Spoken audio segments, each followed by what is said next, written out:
Hi, good afternoon, everyone. We will be starting shortly at 3 o'clock. So in the meantime, just stay on. Thank you very much for joining in early.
Good afternoon, ladies and gentlemen.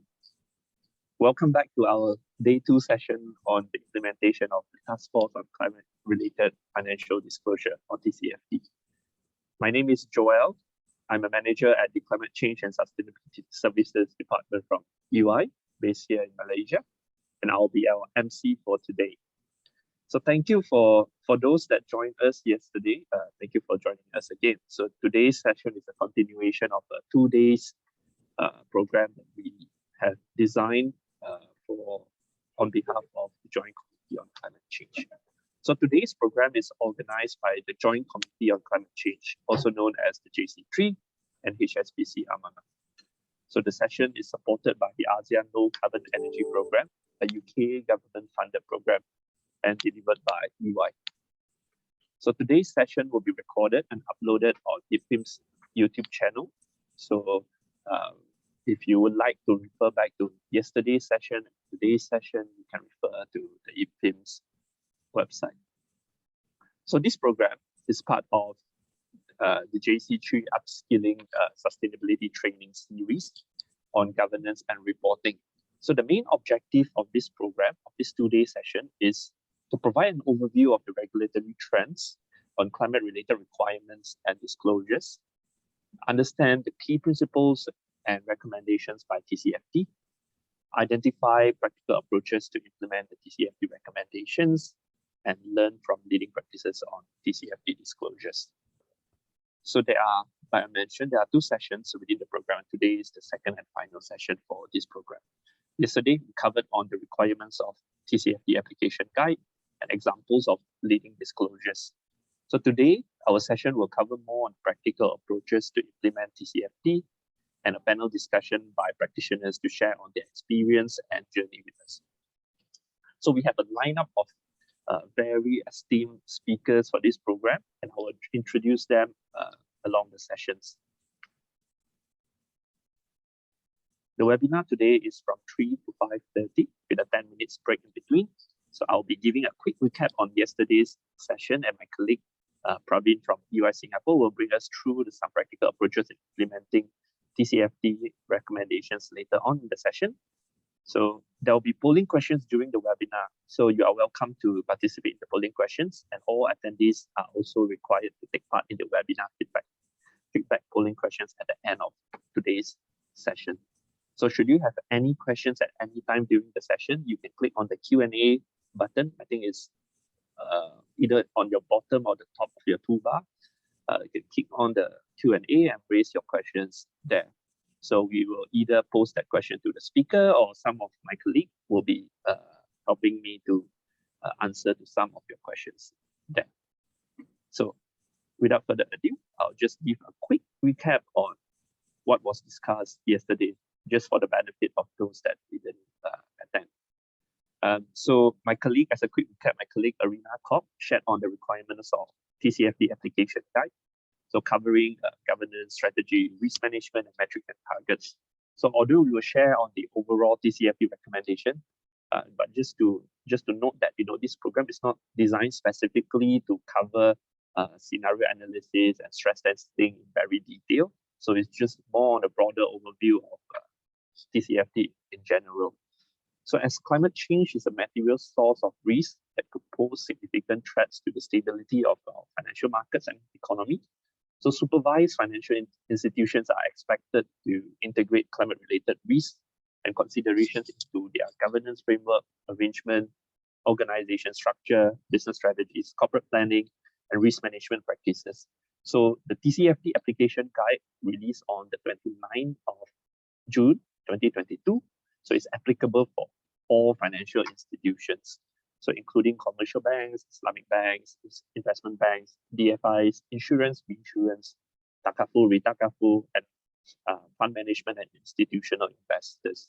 So the application guide is split into two phases: the basic recommendation and also the stretch recommendation. So the basic recommendations shall be implemented within a period of up to 24 months, according to the TCFD application guide, which was published by JC3. So for the governance pillar, there are 6 basic recommendations and 1 stretch recommendations. So as you can see on the screen, I won't go through in very detail. So it covers board oversight, covers sustainability governance structure, sustainability and climate-related board credentials, the type of trainings that the management and the board are receiving in terms of sustainability and climate-related, sustainability and climate discussions in board meetings, and also remuneration. So these are some of the basic recommendations under the TCFD application guide. There's also the stretch one, which goes beyond the 24 months recommendation. Of course, you are free to adopt that earlier if possible.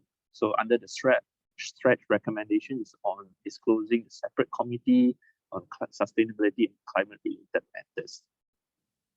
On the strategy pillar, there are 3 basic recommendations and 1 stretch. So particularly on identification of climate-related risks and opportunities, and disclosing on what are the impacts of the risks and opportunities in terms of climate impact. And also how strategy, risk appetite on climate change related risks and sustainability measures are being implemented within your organization. Under the stretch would be the scenario analysis. So scenario analysis is an opportunity to improve strategic resilience and explore climate vulnerabilities. So the stretch one is a bit more challenging, especially so we all know scenario analysis and stress testing requires a certain level of data availability for that modeling to take place. So under the TCFD application guide, they have included that as part of the stretch recommendations. Under risk management, so there are both basics and stretch, but roughly it covers these 3 areas: process for identifying and assessing climate-related risks, process for managing climate-related risks, and process for integrating identification, assessment, or management of climate-related risks into your overall risk management framework. So there are certain specific disclosures requirement under basics and under stretch, but broadly they cover these 3 areas. They both cover these 3 areas. And for metrics and targets, there is also the basic requirements. So there's greenhouse gas emissions, for example, your scope 1, scope 2, and scope 3. There's also the transition risk of about the percentage of your portfolio affected by climate transition risk. There's also physical risk, climate-related opportunities, client engagement, capital deployment, remuneration. So metrics and targets surrounding that area.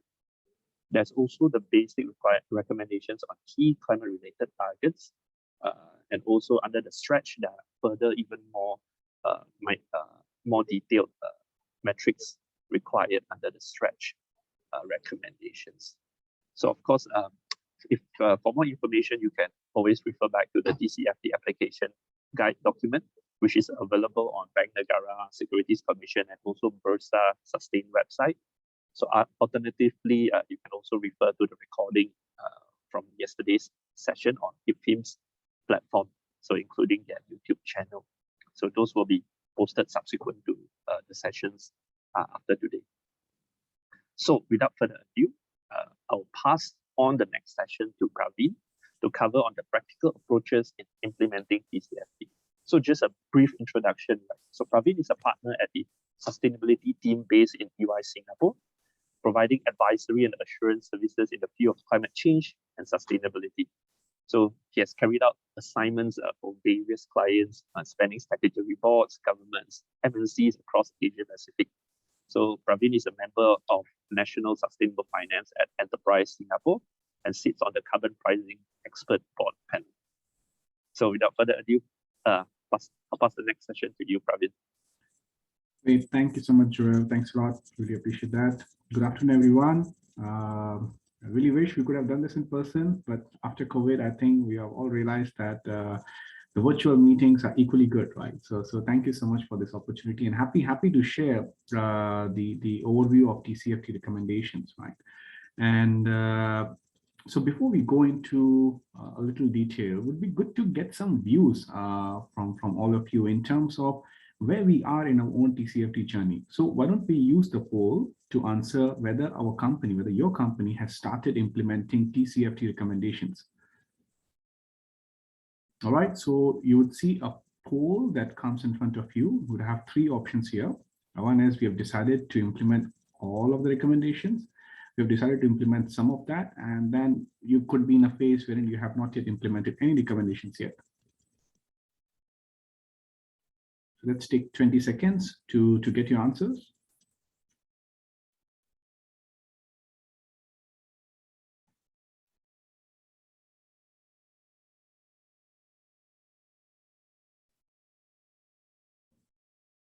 All right, let's have a quick result of the poll then.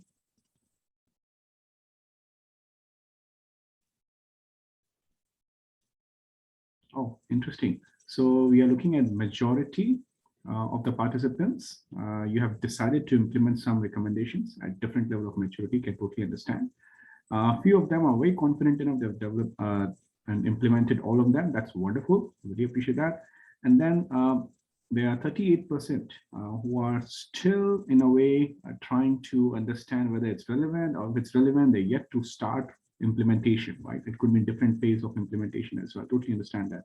So thanks for that with background. But broadly, if we look at it, what we're looking at is more than 50% would have implemented some level of TCFD, and remaining would be in a phase to consider TCFD as an implementation. Now, before we even go into detail, maybe let me share with you that especially for 38% wherein we have not started implementation. So let's not think of TCFD as a disclosure standard. I know it stands for Task Force on Climate Related Financial Disclosures. A mouthful, it's disclosure. I totally understand that. But let's think of TCFD as a framework that can be used to drive the impact of climate change within the organization. Right? A framework to drive a topic of climate change in totality. If we take from that perspective, you'll realize that it's a very useful framework, and I'll go through some of the details during the presentation later, that while it's started with the intent that the financial institutions would have the right access to the information that impacts their portfolio. I think started with that intent. TCFD started with the investors and financial institutions wanting to evaluate their portfolio, their investments, and so on and so forth. But then now when you realize it, the way it's being structured, the way it's being developed, it's a very good tool to even drive your own internal strategy around climate change. Let's talk about it as we go into detail, all right? And by the way, I heard a few of you highlighted that you couldn't hear Joel very well. I hope I am audible enough and it's pretty clear. So Joel, if you can just confirm whether you can hear me well. Yes, I can, Praveen. Okay. Wonderful. All right. Now that we know about your plans about implementing TCFD, let's go to the next slide and see what are your thoughts on some interesting fact when it comes to the commitments to TCFD. So on to the next slide. The question is that from your estimate, how many financial institutions would have committed to TCFD? Right? So do you think it's 1070 institution? 2000 plus institution, and we're talking about financial institutions, by the way, and 800 institutions. That represents 190 trillion, 360 trillion, or 98 trillion US dollars, by the way. Yeah. So let's take 10-20 seconds to highlight what do you think is the global status when it comes to commitment to TCFD as a standard when it comes to disclosures related to climate finance, climate related financial disclosures. All right, let's take 10 more seconds. Perfect. We can have a look at the results now.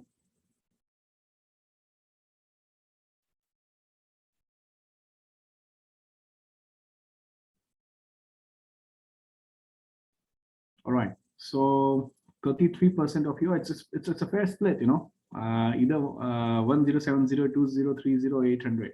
Actually, the right answer is it's close to 1070 plus institutions. That represents close to 190 trillion, 190 plus trillion dollars. In fact, it's not just 190, it's 192 or 194 as far as I remember. So you're talking about these many institutions that represents 190 plus trillion dollars of assets under management or advisory have committed themselves to TCFD. Now, what it means is that it means that this as a standard, because most of the time when we work on sustainability topics or standard, is like, hey, there are just too many standards out there. Do I have to focus on this, or are there going to be new standards out there? So the answer to this is that TCFD remains as one of the key standards out there that has been used to talk about climate-related financial disclosures. It's being heavily reflected across the global regulations that you see. Singapore, Europe, UK, US, New Zealand, and so on and so forth, you would see consistently TCFD getting reflected as a preferred disclosure standard for climate reporting. That's number one. Number two, there's a lot of investors in financial institution commitment. That is what we're seeing here at the moment. 190 plus trillion dollars is what we're talking about of assets under management or advisory. Then it becomes one of the most crystallized standard when it comes to climate reporting. Does it mean that it also covers greenhouse gases and stuff like that? No, we have different set of standards when it comes to carbon footprint. We have different set of standards when it comes to science-based targets and so on. This is a slightly more higher level framework standard, right? Does it mean that once we adopt TCFD, we don't need to leverage on all other ISO standards or GRI and so on and so forth? No, we would still need them. They are different set of standards meant for different purposes. All right. Then the next standard that is closely building on top of TCFD is ISSP exposure draft standard. Now, this is something that was for public consultation until last week. It's by IFRS. So IFRS has set up an institution, ISSP. They came up with something called ISSP exposure draft, S1 and S2. So the first standard, the draft standard, was meant for wider sustainability. And the second draft standard that they have published is meant for climate-related financial disclosure. So the next standard that's out there in the market, that too in a draft stage, is by IFRS, which is ISSP. Now, having said that, does it mean that TCFD would not be relevant to us? Short answer to that is it is still going to be relevant to us, because ISSP standards that you see out there build on what we have on TCFD. So it's not really coming up with something totally new. It's building on what you see on TCFD. So whatever you adopt would be very much relevant and can be considered when you transit from TCFD to ISSP standards in future. All right. So maybe a good news is that yes, TCFD is the right standard. We have the right commitment globally, and let's not look at it as a disclosure standard as I shared. Let's look at it as a framework that can be used to drive climate change. All right. Now, moving on, this is a slide that you might have seen multiple times. I'm not going to go into detail, and my friend Joel covered earlier governance, strategy, risk, metrics, and targets. These are 4 pillars, 11 recommendations. You might have seen this slide too quite often in terms of what are these recommendations, right? Which is under governance, you have 2 recommendations, strategy, risk, and metrics, and that was covered yesterday and today as well earlier. Now, something I want to share as an important aspect is 10 years ago, when you spoke of climate change, right? Climate change was a perspective of how do you impact the environment. Sustainability, in fact, was a perspective of how do you responsibly manage your impact outside. How are you accountable to impact to community, impact to environment, right? Impact to the wider society. Now, that was back then. So it's all about inside out. right? What's your emission? What's your waste? What kind of pollution level do you have? What kind of water discharge you have, and so on and so forth. Now, in last 3 to 5 years, things have evolved from inside out to outside in. Now, what it means is that regardless of the emission that you have, you might have, say, for example, zero emission. And that's an angle. I mean, that's equally important. We need to manage emission because there's a risk. I'm going to talk about that in subsequent slides. But there's also an angle of outside in. Outside in the sense that, hey, we could be super good in doing what we are in terms of reducing our impact to environment, but the environment can still impact you back. And this is what we call as climate change, the temperature change we're talking about. So now, when we talk about TCFD or sustainability, the lens, we have to take a dual lens. First lens is how do we minimize our impact to environment? Second lens is even though we have minimized, the environment is still going to impact you back, right? And that too in different scenarios, because people around you could be emitting, the climate around you is still changing, there would be still emissions going out there, and not everyone else would have reduced the emission as you would be doing, for example, and so on and so forth. And it means that there would be change in external stakeholders' expectation. There would be change in external climate that would still impact you back. Now, this is what TCFD brings into picture.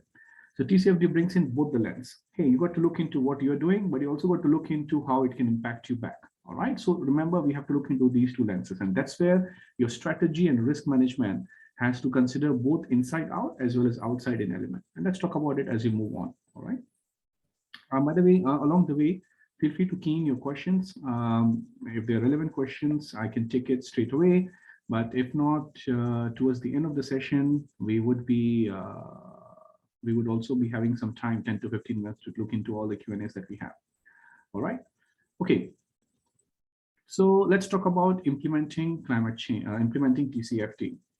Now, these are some broad 8 recommended steps, but even before we go into recommendations as to how we implement TCFD, something important to understand before we start our journey on TCFD is why we are doing this. Right? I mean, the question to ask ourselves is that what is the primary driver for us to adopt task force on climate-related financial disclosure, or to the fact that we're focusing on climate change? Is it investors' pressure? Right? Is it regulation? Is it the fact that we truly believe that's going to impact us and hence we got to actively manage it? Do we want to be a leader and leverage on all the opportunities out there related to climate change? I think we need to understand and take a step back and understand what's the driving factor. It could be a combination of all 4 items that I just mentioned, for example, right? So understanding a primary driver can actually help you maybe come up with a roadmap as to how to implement TCFD. The reason I say that is because TCFD, and you'll see in Singapore's context, when we work with our clients, we've been working for the last 3 years for clients to implement TCFD. It's not just a 1-year journey. The fact that it's going to take multi-year and multi-pronged approach for you to start from where you are, if you're starting from basic, all the way to one of the leading, to leading practices that you see out there. So it's a phased approach, call it a journey. And in that, it's important to understand what's driving your company. Right? So let's take a step back and understand what are the drivers. Once you understand, the first 3 steps that you see here are broadly to get the top management commitment and to understand the kind of standards and guidance that would be applicable to you. Because TCFD is a standard, would have different sectoral guidance that would be relevant to you, whether it's financial institution, agri, energy, and so on and so forth. And then that would broadly tell us that, hey, we have the right commitment from the top, and we got to do A, B, C, D based on the standards that are out there. Now, standards, another challenge, which I'm going to cover towards the end of the session, is that the limitations of these standards. And while it's good that we have a standard that's widely adopted, 190 trillion plus that we're looking into globally, but does it mean, is it all complete? The answer is standard is a standard. It gives you a recommendation, might not be as prescriptive as you would like it to be. And hence the kind of sessions we're having today and yesterday, and kind of roadmap and the guidance that you see out there available. So the standard would provide you a high level approach as to how to look into it and what are their expectations when it comes to disclosure. All right. Now, This is where once you know the driver and you have the commitment, it's also important to see how do you want to present this. Do you want to present this as a part of your sustainability report, or do you want to present this as a part of a standalone TCFD report, or do you want to put this? So if you look in Singapore's context, one of the investment houses, Temasek, for example, they have apart from their reports, they also have a dedicated web page that talks about climate-related financial disclosures and what kind of scenarios have they adopted and so on and so forth. So it's important to understand where and how this information will be disclosed and shared. And then when it comes from an inside out perspective, it's important to then look into how it would integrate that as a part of your enterprise risk management. Right. And in doing so, we have to look into materiality assessment. That is important in terms of the fact that we don't want to boil the ocean. We just have to look into what's material in terms of the impact that would be relevant to us, and look into scenario analysis and follow the principles for effective disclosures. I'm going to go into these steps later into detail as a part of these pillars. But I think the key item here is that we need to start with an end in mind. And this is where the aspect of the driver and how you're going to position this, how you're going to drive this within the organization, this is pretty important. All right. So in doing so, these are some consideration which I broadly covered in the previous slide. So I'm not going to go into detail, right? So I'll skip this slide and jump right into the 4 pillars, starting with governance. Now, you might have heard my friends speaking a lot on how to look into governance and what are the expectations. So let's come up with, we have come up with a map in terms of what kind of maturity you could look into, or pathways that you could look into when it comes to governance. From a basic sense, you're talking about limited involvement of the board, right? All the way to leading, wherein you're looking into a very matured functional structure with board committee, with management committee focusing on climate change, having regular interactions, having regular board agenda item with certain frequency that you think is appropriate, would be the leading practice that you're talking about, right? Now, in many cases, what we have seen when it comes to governance is that there are few of our clients who would have a dedicated climate change board sustainability committee or board climate change committee. On the other hand, they would integrate climate change as a part of their sustainability committees that would have. So they would update their TOR, terms of reference for different committees, and try to indicate very clear expectations on climate change and TCFD related expectations that we're talking about, right? So that's on the leading practice that you observe. And in between developing to advance, you would see different kind of hybrid approaches. You would have some level of disclosures. By the way it's being structured is talking about what disclosures that you need to have that would consider you established, advanced, and leading. So you would have certain disclosures that talks about responsibilities at a higher level and how do you consider climate-related issues. And then from an advanced version, you're then talking about how the board would oversee all these climate-related initiatives, targets, and frequency, right? But the leading practice is what we see out there, wherein you would see proper structure. And this slide would give you some examples as to how it can be structured in the context of your organization. Now, the 3 models here, the first one is centralized model, second is cross-functional, and third one is decentralized. Now, in the first one, centralized model, you would see that largely companies would come up with a dedicated team, whether it's under chief sustainability officer or whether someone else double hatting, and then have a dedicated team that will focus into climate change, provide an update, and then you will have representation, for example, the gray color, light gray color box that you see here, representations from different BUs to help you out, right? That's a centralized model. Cross-functional model, wherein you would see that it's not just one team, but each of the BUs, for example, would have champions that are part of core committee driving this, not supporting, but driving it together with the central team, right? This is where you see all the yellow boxes here, all the BUs are very appropriately represented, and then it's being collectively driven. Now, the last one is very much on decentralized. Each of the BUs will be looking into, I mean, if you're big enough, for example, and it's massive, then each of the BUs could be then looking into their own activities by themselves. Now, what we have observed in the market, that's very important to understand, is that most of the companies would then usually start with centralized model, for example, right? At least to kickstart the journey. They would have a team driving this with certain representation. And as and when they are slightly matured, they move into cross-functional model, because the most sustainable model is to look into how it can become a part and parcel of your existing roles and responsibilities. It's not just a one-man show, one-team show. Climate change, the way it's going, it has to be integrated across the organization in terms of the way we work. So from that perspective, cross-functional model is the model wherein you would see matured companies, while they have some central team coordinating, but each of the BUs would also take leadership in terms of implementing the initiatives around climate change, understanding climate risk, looking into opportunities, talking about target, tracking emissions, and so on and so forth. So cross-functional model is something that you would see when companies are relatively slightly more matured, and the kind of capability that is required is in there.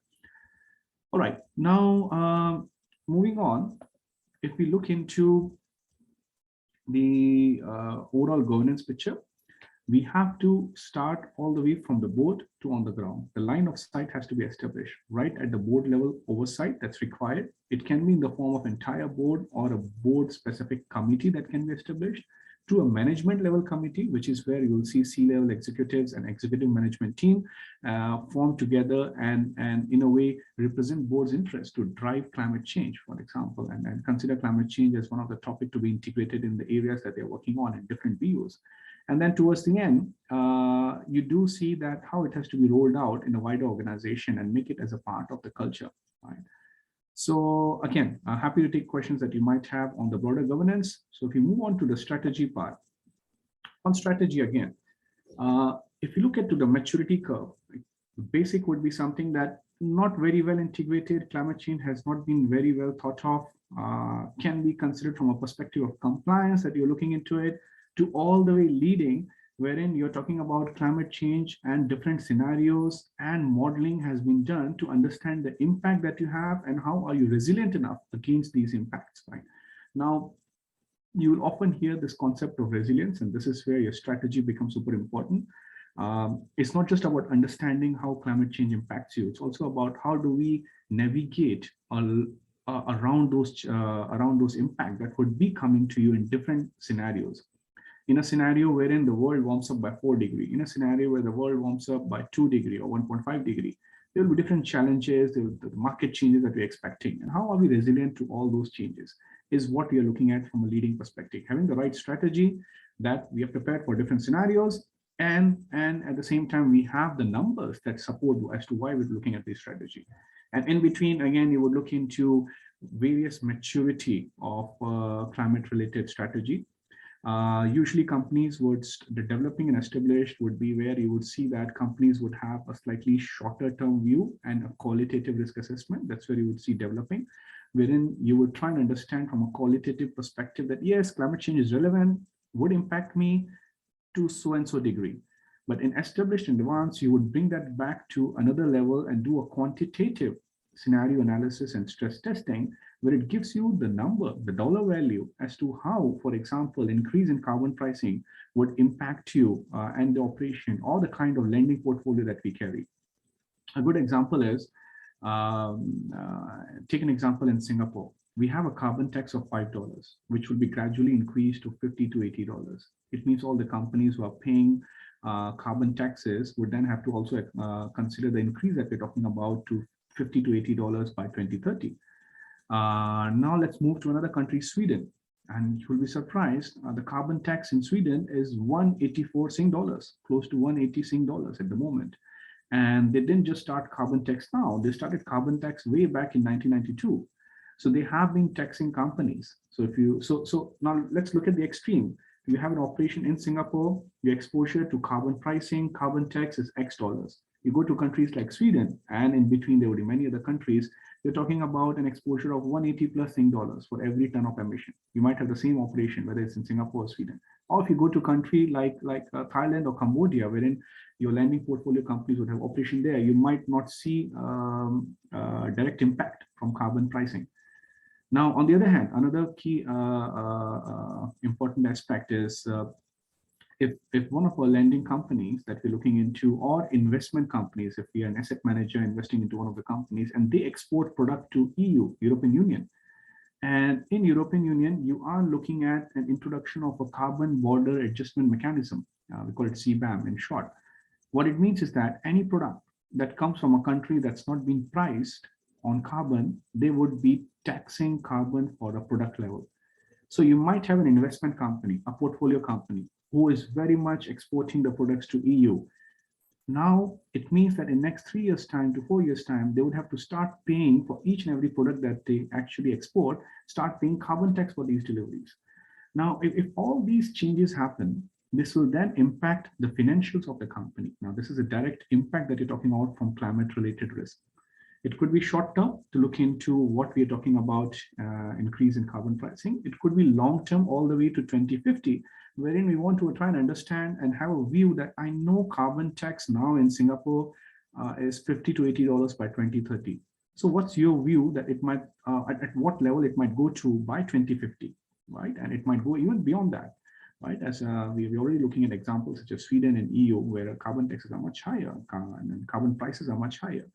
So it means from a regulatory landscape, there would be a direct impact to compliance cost, and that would directly impact the bottom line of the company that you might have it as a part of a lending portfolio, investment company, or for insurance purposes. Now, that is a risk that we have to consider as a part of our evaluation. Now, once we have that risk, then what's our strategy? Does it mean that we got to engage the heavily exposed companies, whether it's to EU, to Singapore, or to any other country that you're talking about, and engage them and try and understand how are they reducing their own exposure to these carbon-related climate change risks that I'm talking about, that I just spoke about. Now, this is where strategy comes into picture. That's what strategy talks about. All right. Okay.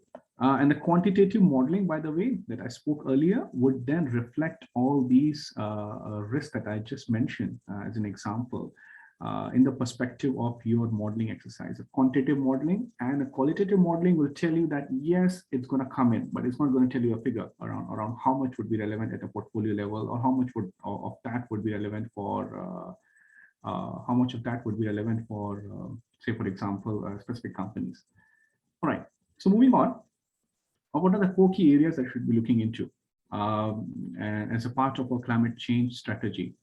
It's been broadly out there, right? So I would say, let's focus on number 2, 3, and 4, right? First, before we come to number 1, I'll keep number 1 for the last. So number 2, climate resilience is very important from a perspective that change is happening, increase in temperature is happening. Carbon taxes are being introduced, right? And take an example.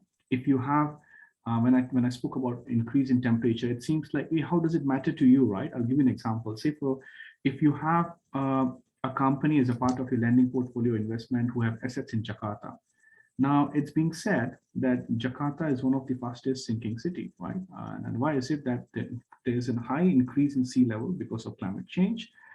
Because of underground water being consumed so rapidly, the land is sinking a little. Combine these two together, we're talking about Jakarta, parts of Jakarta. In fact, it's being said close to 20 to 30% of Jakarta would be submerged by 2050. Now, if you have assets in Jakarta or you have operations in Jakarta, you will realize that it's directly at risk, both from a revenue perspective and from a valuation perspective. So climate resilience as a topic is important, that the kind of investment portfolio, lending portfolio that you have, are they resilient to the A, change in climate that we're talking about, and B, the kind of transition risk that I mentioned when it comes to carbon tax, market expectation, change in product preference, and so on and so forth, right? That is broad climate resilience. So having an understanding of climate resilience is pretty important. Low carbon finance is an approach of an opportunity. How do we leverage on an opportunity to finance low carbon project, right? Or projects or greenhouse gas abatement projects, right? Adaptation project, and so on and so forth. That in a way indirectly reduces the kind of risk that you carry from your portfolio. And number 4 is focusing on initiatives that would reduce your portfolio's emission and your own institutional emission. You might have heard yesterday about scope 1, 2, and 3. That's the kind of emission we talk about, and scope 3 emission, which is essentially the emission outside your direct control, which is where you're talking about your portfolio's emission. Scope 3, one of the major areas in scope 3 is portfolio emission. How do you influence that? One of the way to manage the risk in a portfolio is, while you're engaging your portfolio company, can we also try and invest into sectors that would be focusing into mitigation And so much so that invest into areas such as sequestration. I can give another example that was recently announced. It's pretty recent in Singapore's context. So Temasek set up a dedicated Temasek investment vehicle. They call it Gen Zero. And that Gen Zero has certain pool of capital that they kept aside with an intention to focus on projects that reduce carbon emission, that does better for adaptation, right? And into solutions of carbon technology solutions and so on and so forth. So investment houses are putting aside pool of money that would be relevant to reduce or even sequestrate or remove emissions from the atmosphere. Now, while doing 2, 3, and 4, you can only do that effectively if you have that level of engagement and advocacy, going back to point number 1, with your portfolio company, right? So that's one of the key areas, is that it's not an exercise that we can do it by ourselves as financial institutions. It's very important to engage the portfolio that we're carrying. And the question always comes is that how much of influence can we have, right? And this is where advocacy comes into picture. While we can engage your portfolio, but if it's only you engaging and not everyone else, then you'll realize that the market can move on to the other side. So it's important that it's an ecosystem approach wherein the market is moving in this direction and you advocate this topic of climate change together with other players out in the market. All right. Now let's talk about the climate risk and opportunities, if we understand a little bit in the detail. So I spoke about climate risk, gave an example of Jakarta from physical climate risk. From a transition climate risk, we also heard of an example of carbon tax or carbon pricing. From market carbon risk, market climate related risk could be from a perspective of, say, for example, real estate companies that you might have invested into. Now, real estate companies, most of the tenants of real estate companies have now evolved in terms of their expectations to demand for renewable energy. Take an example of EY. EY is committed to net zero, right? As a professional services organization, we don't have our own assets. We actually rent the place where we sit in our offices, right?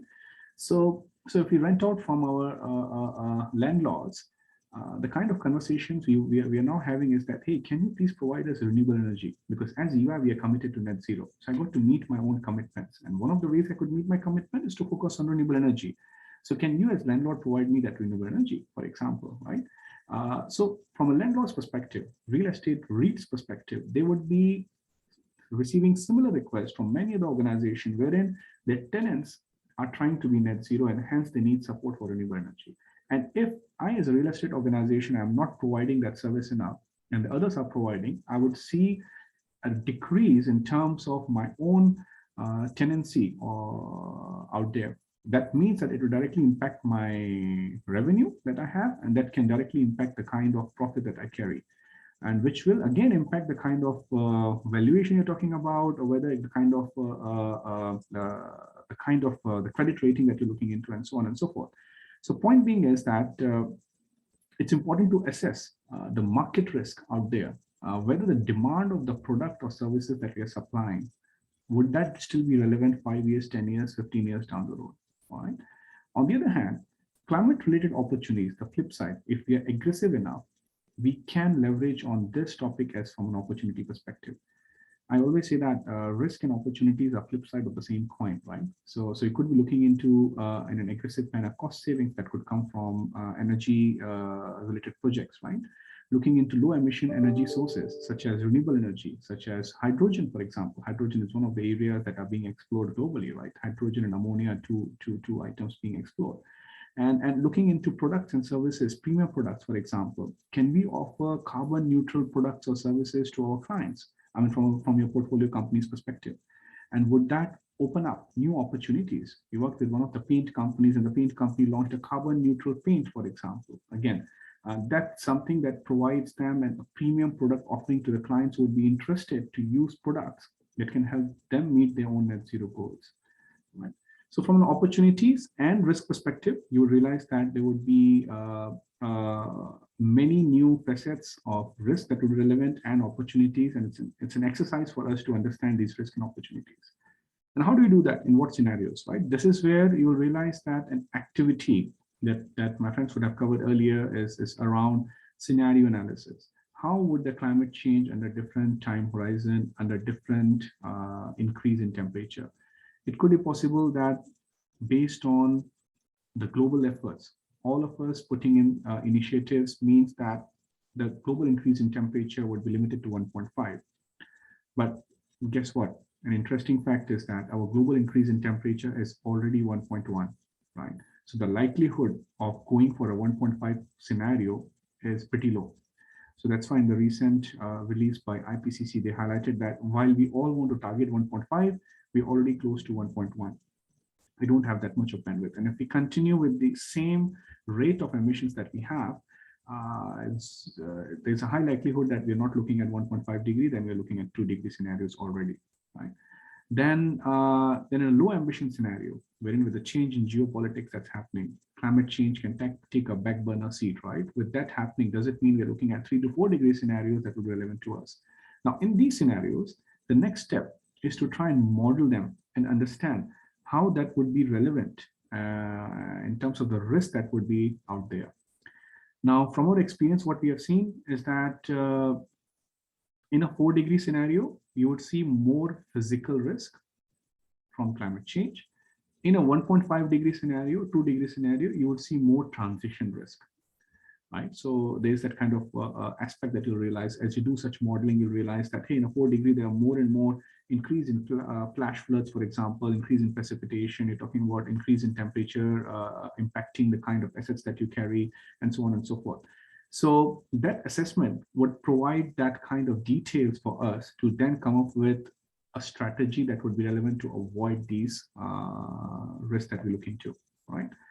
Now, the last part, when we do this risk and opportunity assessment, is that, and again, this is something that we verbalized earlier, is understanding, okay, before we go into this, I just want to take a step back. I just want to share with you that there are 2 kinds of models, and to provide clarity. One is a climate model. A climate model talks about, hey, if there is an increase in temperature of 2 degrees, it means the rainfall will increase by X. It would mean that the flood risk would go by Y.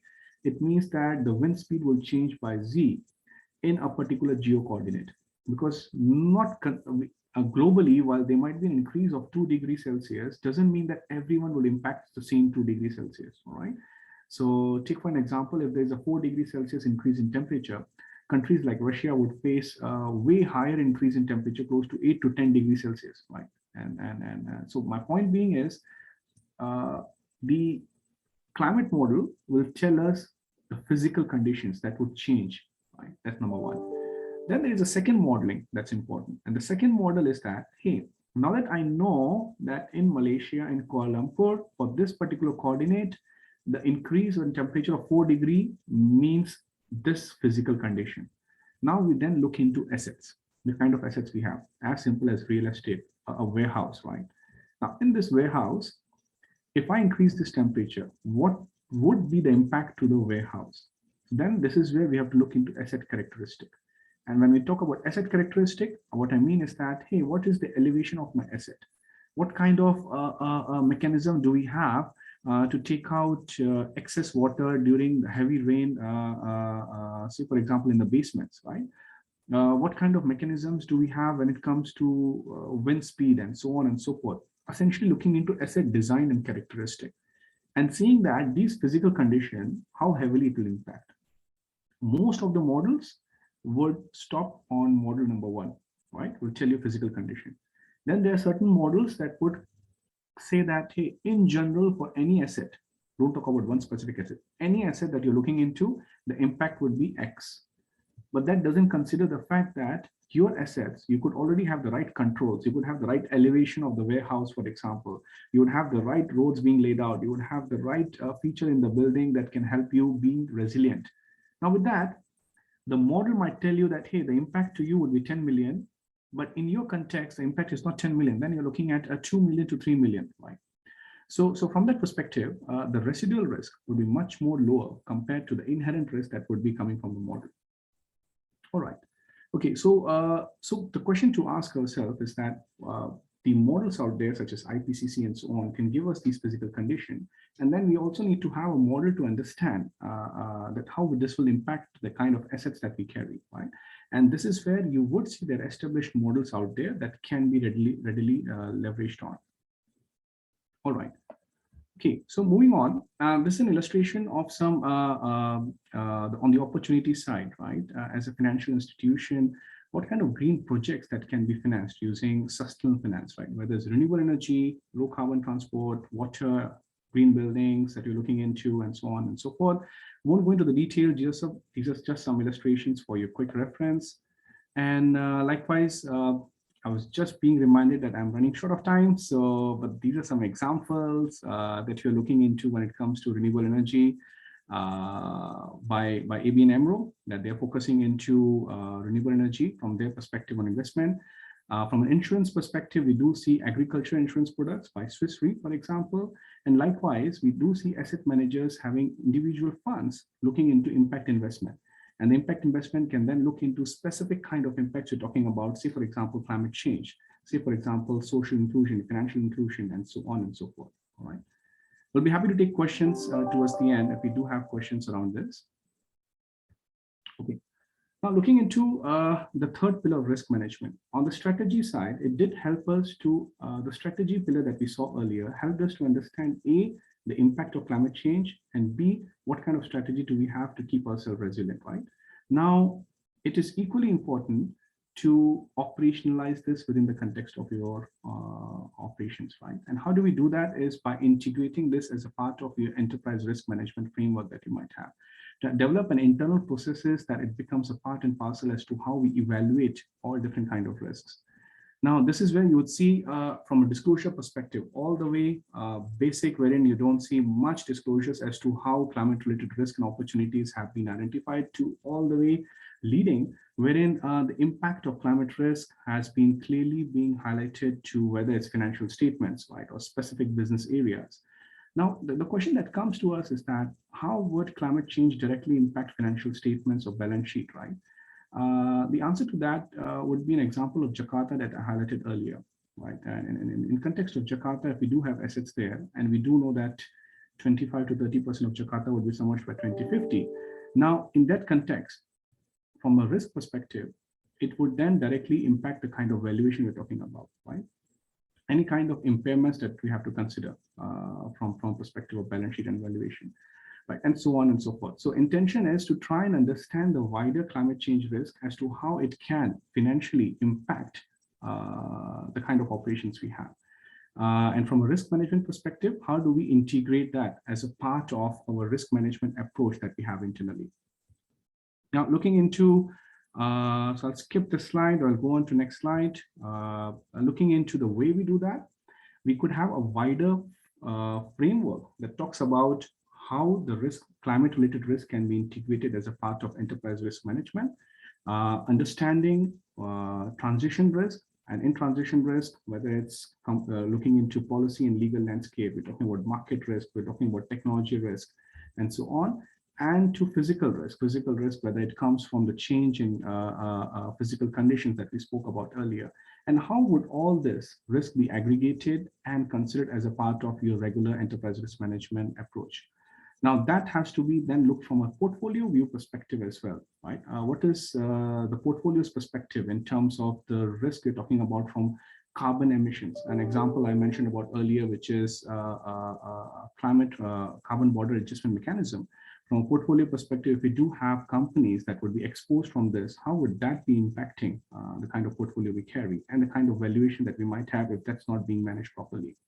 And at the end would be into asset risk management approach. Now, this is where when we look into asset, we have to also consider it as a part of new acquisition of assets or investments or lending activity. How do we evaluate or consider climate-related risk as a part of those activities, right? So this is very asset-specific, counterparty-specific, and the kind of project that we are looking into that level of specificity. All right, I do see quite a few questions coming up, and I know we're running short of time. So let me go through slides very quickly on the last few parts. Then we can catch up with these questions. All right, so I'll go on to metrics and targets.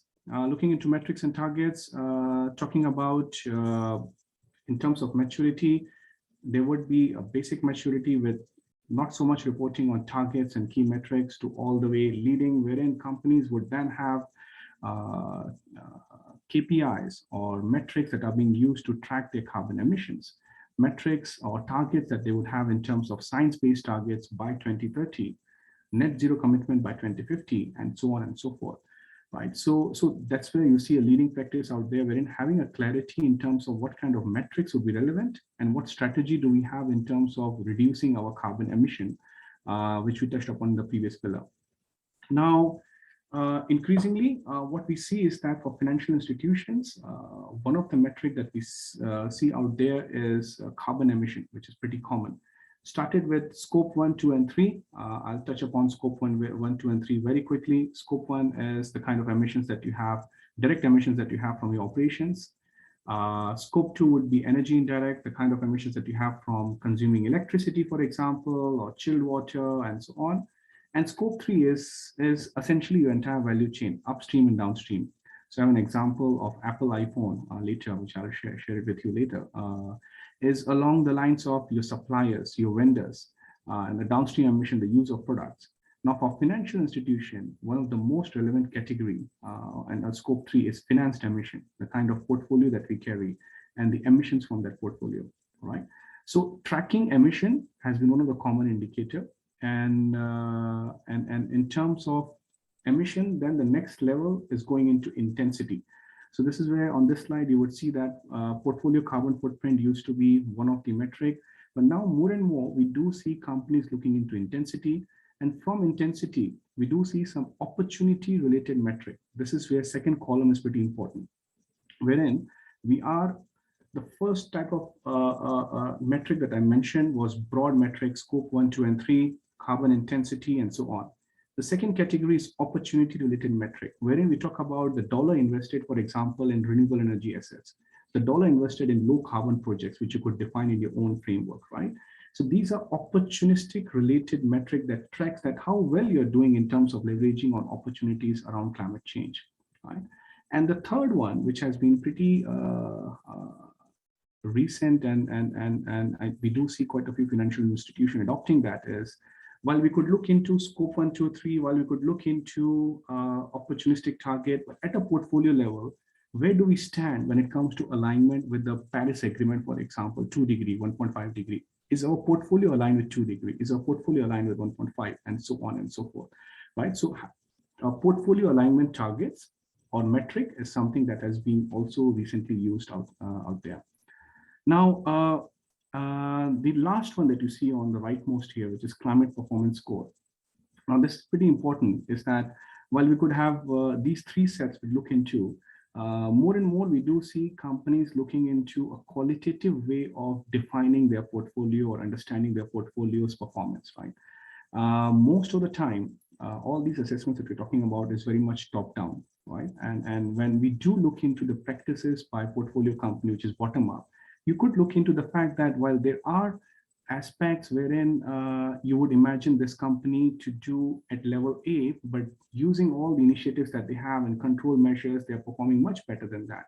So this is where a climate performance scores becomes pretty relevant from a qualitative perspective to understand how well have they performed. That score broadly provides you a portfolio view as well. Okay. So let me share with you a few of the considerations that are important. And from a science-based target perspective, just want to share that science-based target is as simple as understanding whether the kind of emissions we have, would that align in a 1.5 degree scenario. In a 1.5 degree scenario, each investment would have certain budget being allocated, put it this way, and would our emissions be aligned with that 1.5 degree budget or a 2 degree carbon budget. And the way to do that is to follow certain methodologies out there. Would be happy to share. If you're interested, feel free to reach out to us. There are science-based approaches out there that can help you understand how much should be the target that we're looking into, whether it's an absolute number in terms of percentage or intensity basis, or for scope 3 emissions, then we talk about engagement level. How do you engage with your portfolio companies or engage with your suppliers here? Okay. Now moving on to, so let me take last 5 minutes for Q&A, and happy, Joel, to invite you if you would like us to pick any specific question. Joel, if you're online. Thanks, Praveen. So there are a few questions posted by the participants. There are 8 questions. You want to have a first go, or you want me to? Yeah, any specific question you want me to pick, then we can pick it up. I'm happy to take those questions, Joel. So maybe let's start with governance related one first. Yeah. So you just go from top to the bottom, right? So there is a question on. So under the governance pillar, what are the standard qualifications required for a CSO? I assume the attendee meant Chief Sustainability Officer. So it may be difficult to build capacity in-house without external expertise. So what are the standard qualifications required for in your view, what would be the credentials or qualifications that they would have to look at? Sure, it's an interesting question, Joel, and would say that we have seen different practices out there in the market, and I think in the beginning of the presentation I did highlight the motivation of doing TCFD sustainability, right? So I think we should start with that motivation in mind. Do we want to be a leader, right? Leading this activity? Are we looking from a compliance perspective? Are we looking from an opportunistic perspective, and so on?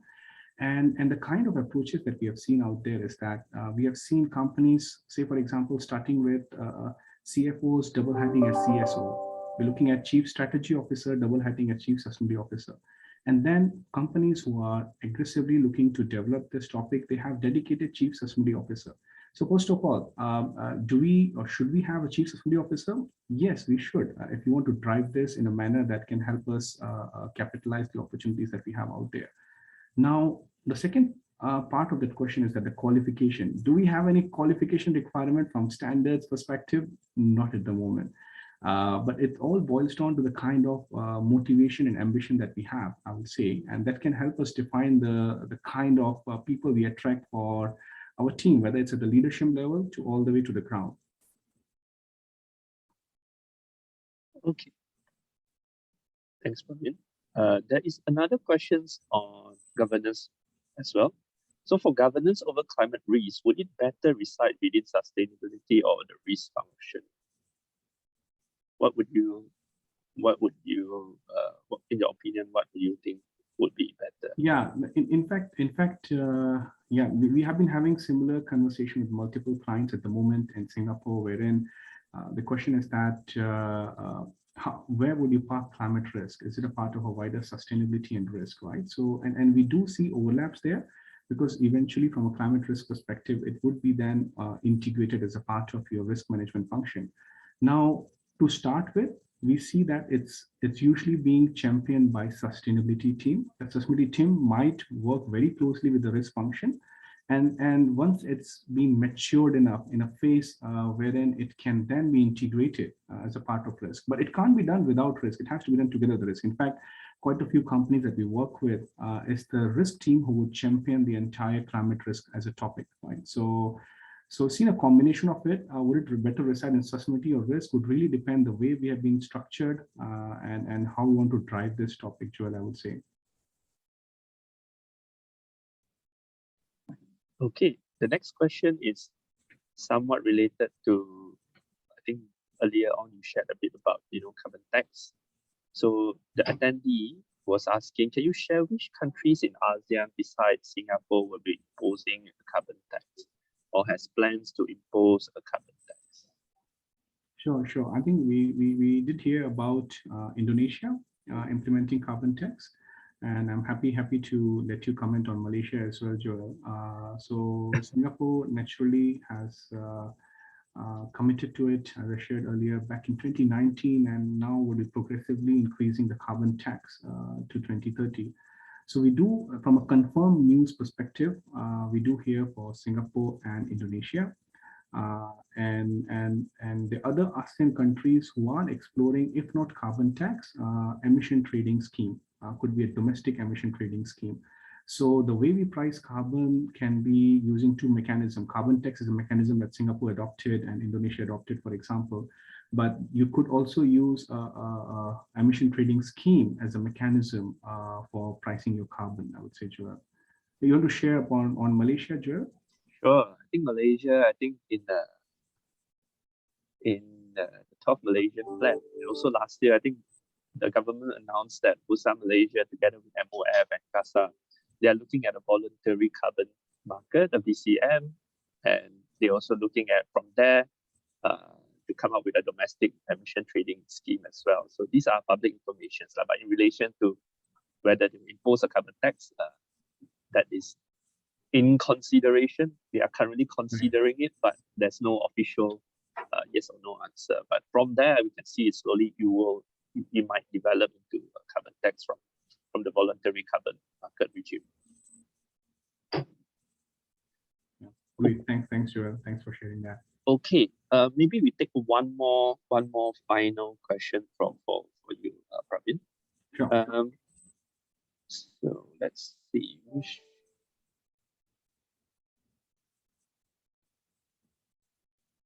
I think there's this question that we have on how do we track or calculate finance investment emission, right? Yeah, maybe one. And maybe we can take that one as because that's one of the important areas. So just want to share is that there are two ways to let me share the slides that we have. Sorry for this. These were some interesting questions that we couldn't cover. So in terms of the knowledge hub, we wanted to cover also the standards available or standards available globally. So from an organization point of view, you could use greenhouse gas protocol as a standard. For financial institution, there's a separate standard called PCAP, Partnership for Carbon Accounting Financials, right? Now, these are the standards available, but does it answer the question? No. How do we calculate that? How do we calculate that is from a portfolio perspective. There are usually two approaches, and I will explain both of them. One is a top-down, the other one is bottom-up. And most of the companies would use a combination of both. And what do we mean by top-down and bottom-up? Now, say, for example, top-down is an approach wherein you would reach out to data providers outside. Say, for example, your investments are into a combination of companies that are listed out in the market and a combination of companies that are not listed in the market, right? Now, for listed companies, you would have a set of ESG data, including carbon emission. So if you reach out to the likes of MSCI, S&P, and Sustainalytics as a data providers, they would scan all these companies and would have the data readily available for you. So with the kind of portfolio that you carry, you can provide these information and you can extract the data from the likes of data providers, and that can help you provide an understanding of listed investments. Now, for non-listed private investments, usually you would have certain proxies.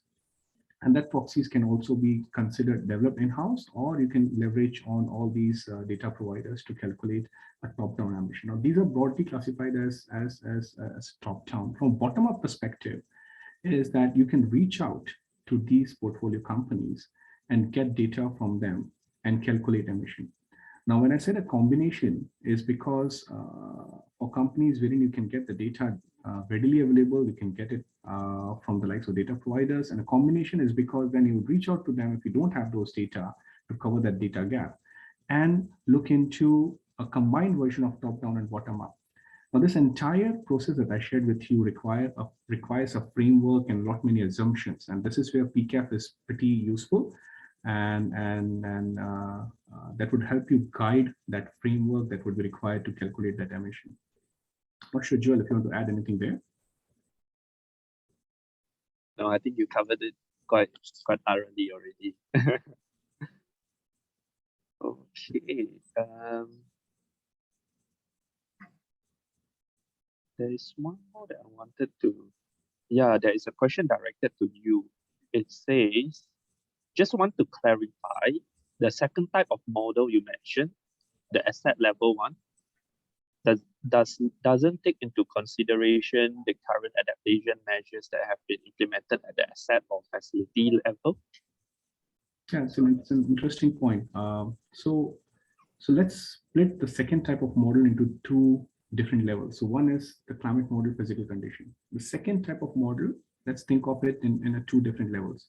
One would be a standard model that would assume certain type of assets with certain characteristic. The impact becomes X dollars, for example, a value at risk is Y dollars. Now, those models would also have the, I would say, feature to tweak that model to input the asset characteristic. So either you have certain assumption and you just get that $10 million as value at risk, for example, or you can tweak those asset characteristic in the same second model and get an asset specific, I would say, value at risk. In that case, your adaptation and controls that you're talking about would then be considered as a part of inputs that you do in the second model.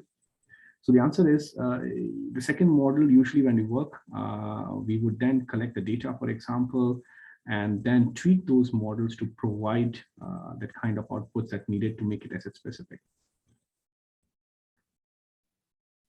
Okay, thank you so much, Pravin. Are there any more slides you wanted to cover? Are there any more areas that? No, I'm okay, Joel. I'm okay. Okay. Yeah. So in that case, thank you very much, Pravin. I hope everyone here got really good insights from Pravin. Now we'll go into a short break because of time. We'll give everyone a 5 minutes short break. So we'll reconvene at 4:15, where we will continue with a panel discussion session. See you in 5 minutes.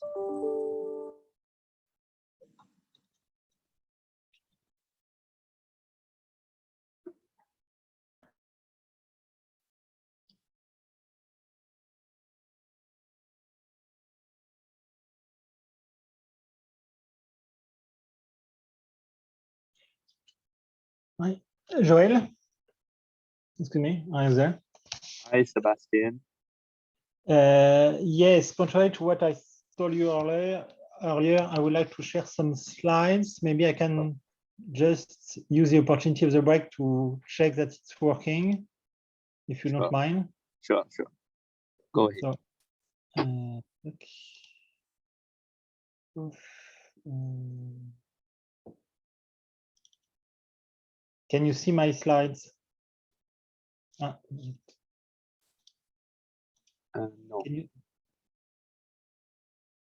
Can you see my screen or not? No. No. Yep. Try again.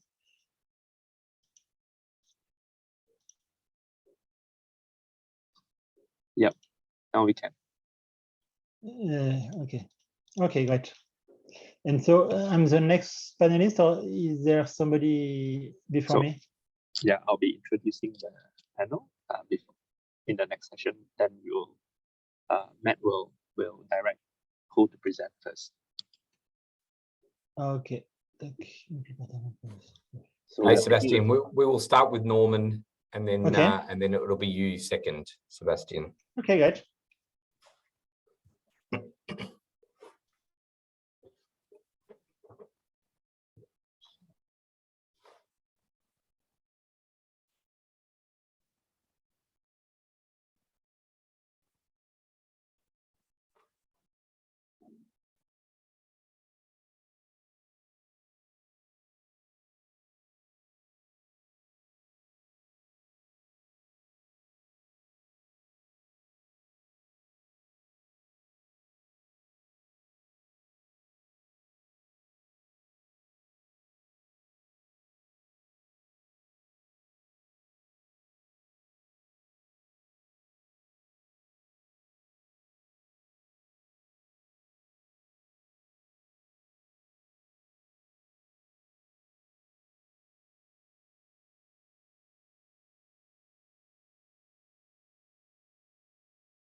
Okay, so let's continue with the next section for today, which is the panel discussion session. So today we have Matthew Nelson as the moderator for this session. So Matthew is the EY Oceania's Chief Sustainability Officer and partner in the Climate Change and Sustainability Services team. He has over 20 years experience in providing advisory and assurance services related to ESG and climate change.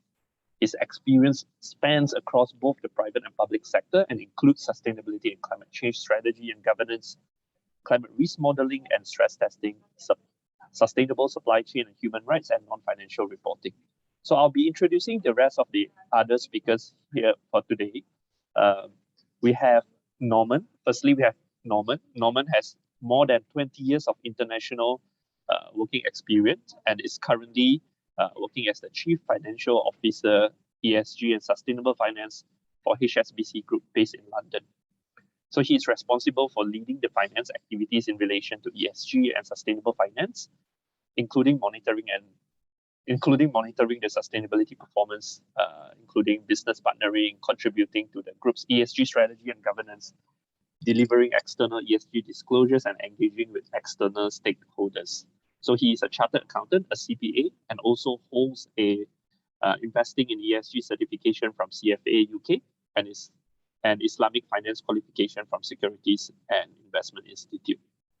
We also have Sebastian. So Sebastian is the Global Head of Energy Transition and Environment at BNP Paribas.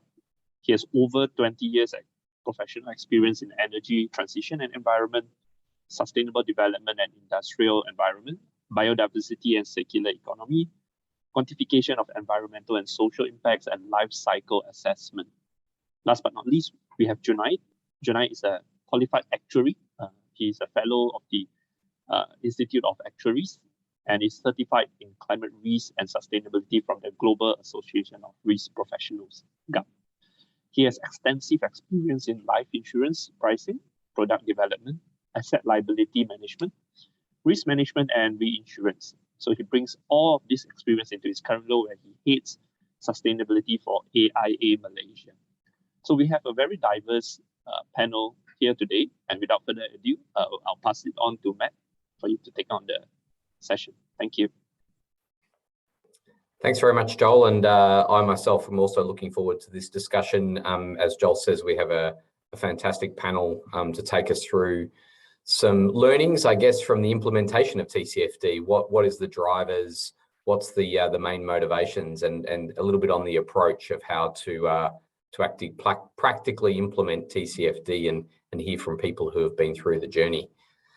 So I think it would be good for us to kick off by hearing from each of our panelists a little bit about your own stories. Maybe if I can start with you, Norman, it'd be great to hear from you in terms of what TCFD has meant for you and for HSBC and hear your story. Thank you, Matthew. And first of all, thanks to everyone for joining in for this important session. I'll just share my screen and just talk through some of the bits. I hope you can see my screen now.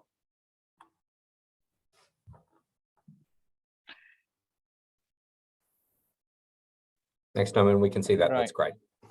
Okay, so yeah, just I guess our HSBC's journey on TCFD started back in 2017. We were also a member of TCFD and helped in coming up with the final recommendations. So since 2017, for the first 4 years, we published a separate TCFD standalone report. Let me just, move my screen forward. Yeah, so we published a standalone TCFD report for the first 4 years. And then starting from 2021, we embedded the TCFD disclosures into our annual report and accounts. Further, we also significantly enhanced our climate-related disclosures in respect of financed emissions and illustrative scenario analysis, results for high-risk corporate sectors and retail real estate. In terms of future disclosure plans, we will continue to fully align with the TCFD recommendations and address any remaining gaps in our disclosures. Further, we will also continue to provide disclosures in relation to our group-wide climate ambitions. This will include disclosure of financed emissions for additional sectors, and we will also continue to report our progress against our thermal coal exposures and how we are phasing out thermal coal financing. And from a governance perspective, we recognize the importance of board and management's involvement in the TCFD disclosures, and we adopt the same governance process which we follow for our annual report and accounts. Further, to ensure that these disclosures are fair and balanced, we also perform verification and assurance procedures over these disclosures as well. So that is in a nutshell our journey on TCFD so far. Thank you, Norman. That was really useful. Great kickstart for our panel. Maybe pass to you, Sebastian. It would be great to hear your journey as well. Yes, good afternoon, everybody. So I will share my screen.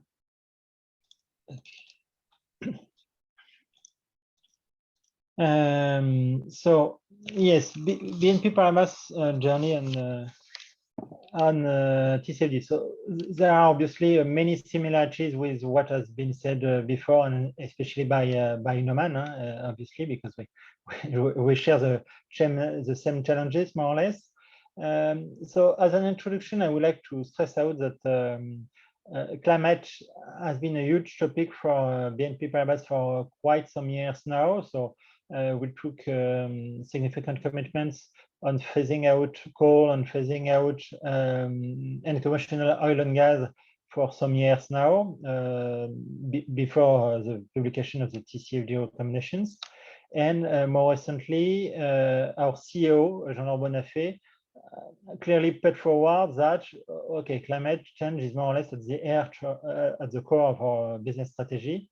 And in 2020, he highlighted that the future of BNP Paribas is necessarily one that is post-energy transition, meaning that we want to have a long-term relationship with our clients, and we're convinced that to make business in a sustainable way, in a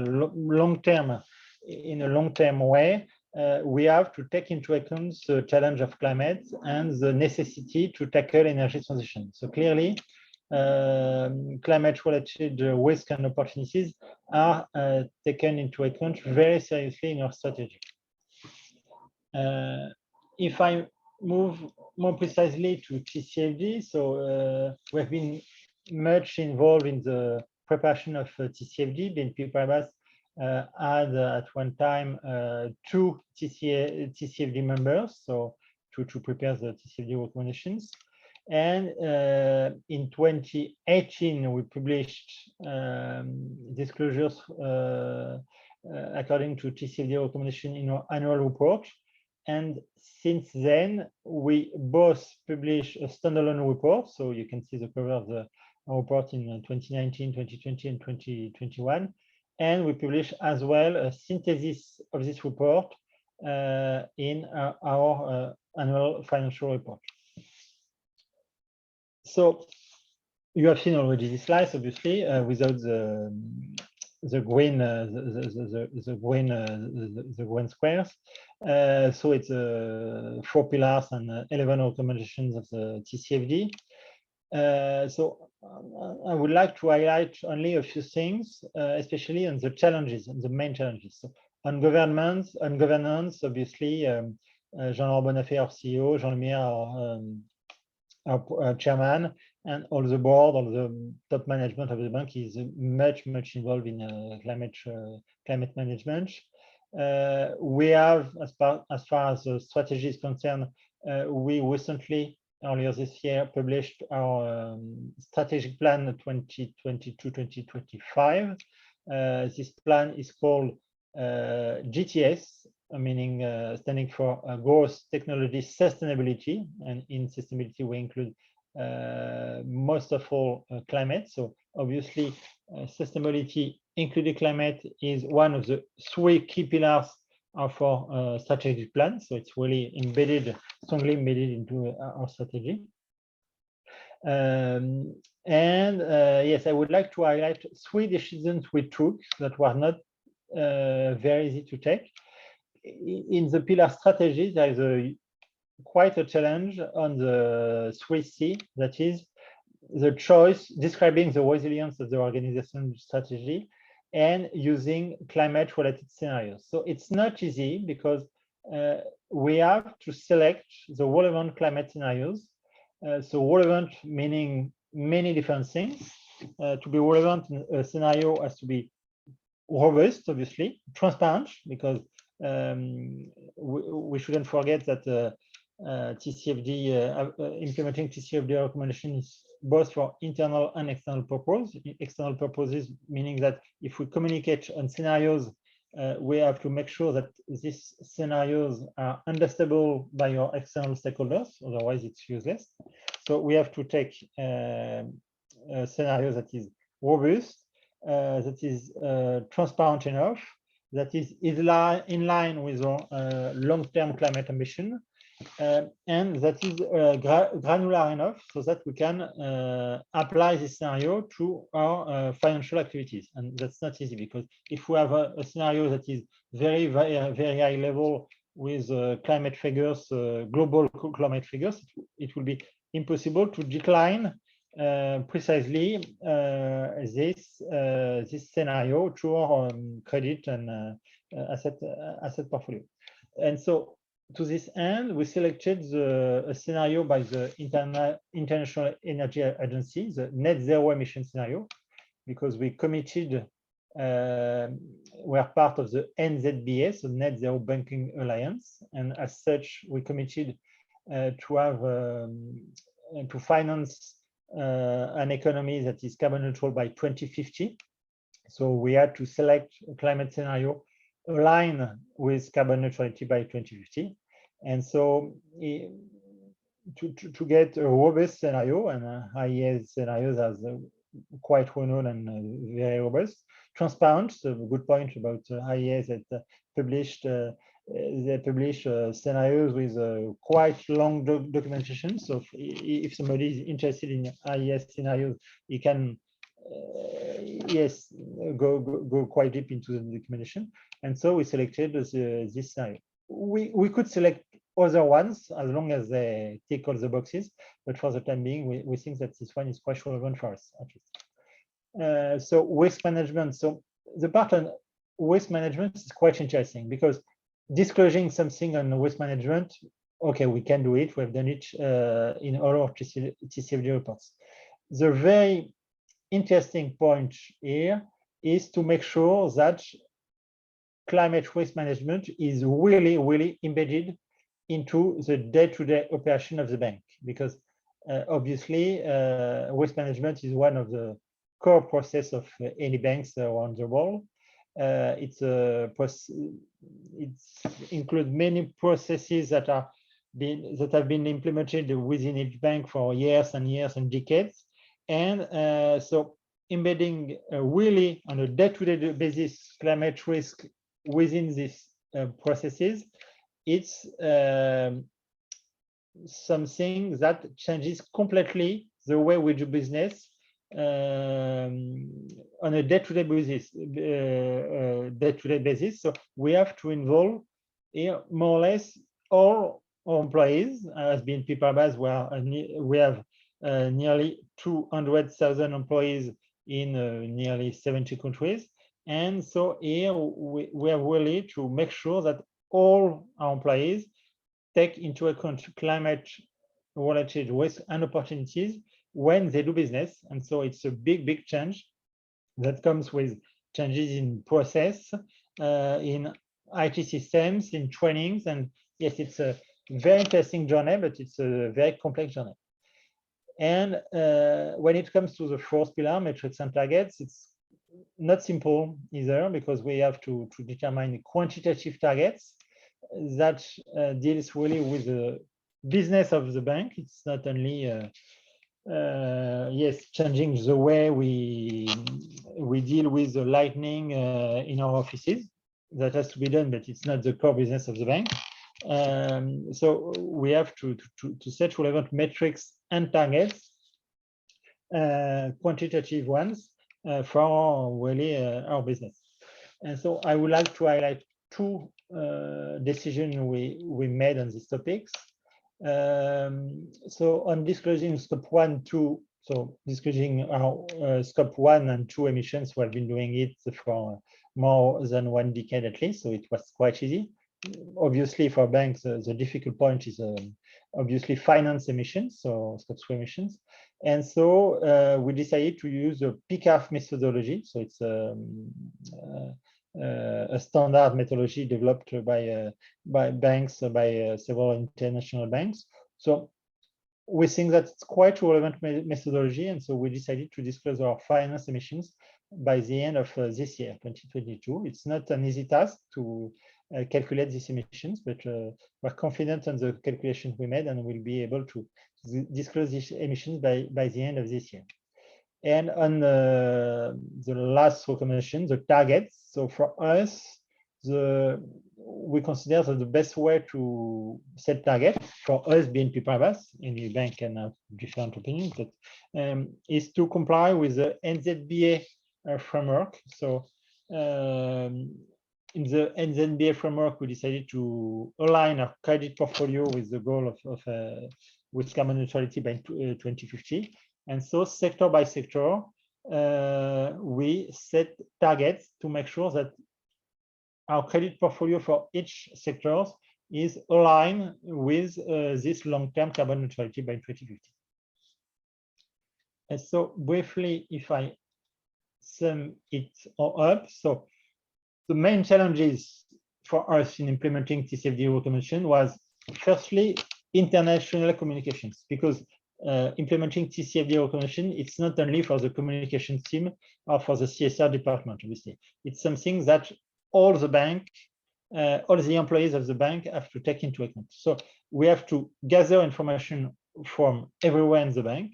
We have to consolidate this data, and most important and not easy at all, we have to share a common vocabulary, because when we started working with the risk department on climate-related risk, we realized that when the CSR department and when the risk department talk of climate risk, initially we were not talking of the same thing.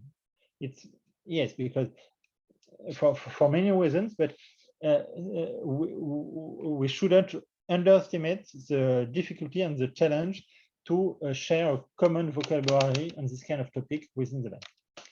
Second big challenge is selecting and using quantitative metrics and targets. So I already said a few words about it. And the third one is scenario analysis. We have to select relevant climate scenarios and making the scenarios fit with the activity of the company. And so the main benefits from implementing TCFD recommendation. So obviously, it's a big expectation from stakeholders, NGOs, clients, and whatever. So it's very important. But it's TCFD recommendations are very useful for internal purposes as well, because it's great to increase internal awareness. So it was very, very important for us in BNP Paribas to use TCFD recommendation to go to our risk department and to discuss these topics with our risk departments, among others. So it was very useful to really create a very constructive dialogue internally to discuss these topics. The second thing is it provides very important guidelines on climate risk analysis. So it's very, very useful. And more globally, both internally and externally, our TCFD reports are very useful for us to communicate in a synthetic way on this topic. And yes, last but not least, dealing with climate risk is not easy, but it's only the beginning, actually. Because once we have implemented the TCFD recommendation, there are still many things to do. So the next step, for instance, is doing more or less similar things for biodiversity, because dealing with the climate is very important, but we cannot fight climate change without preserving biodiversity. And obviously, we cannot preserve biodiversity without fighting climate change. So obviously, we have to adopt a more and more holistic view on sustainability related risk and opportunities. So for the time being, we are issuing a TCFD report, but we are working on the TNFD reporting as well. So Task Force on Nature-related Financial Disclosure. And yes, more and more we will have to integrate sustainable related risks and opportunities into our reporting, but more globally into our day-to-day operation. Thanks to you all. Thank you, Sebastian. That was a very comprehensive discussion about your journey at BNP, and very useful and insightful.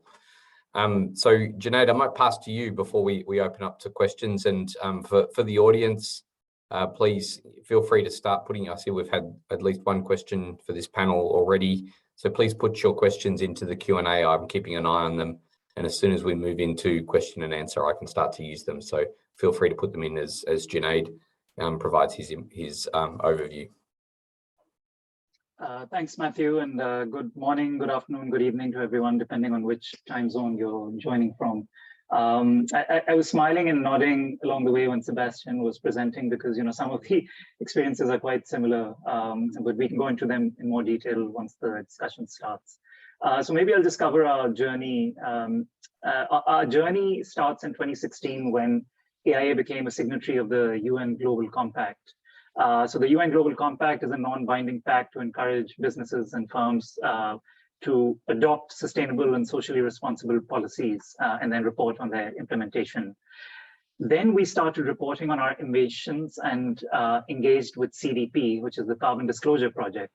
And that's a not-for-profit organization which enables investors, companies, cities, states, and regions to manage their environmental impacts by assessing climate risks and low carbon opportunities.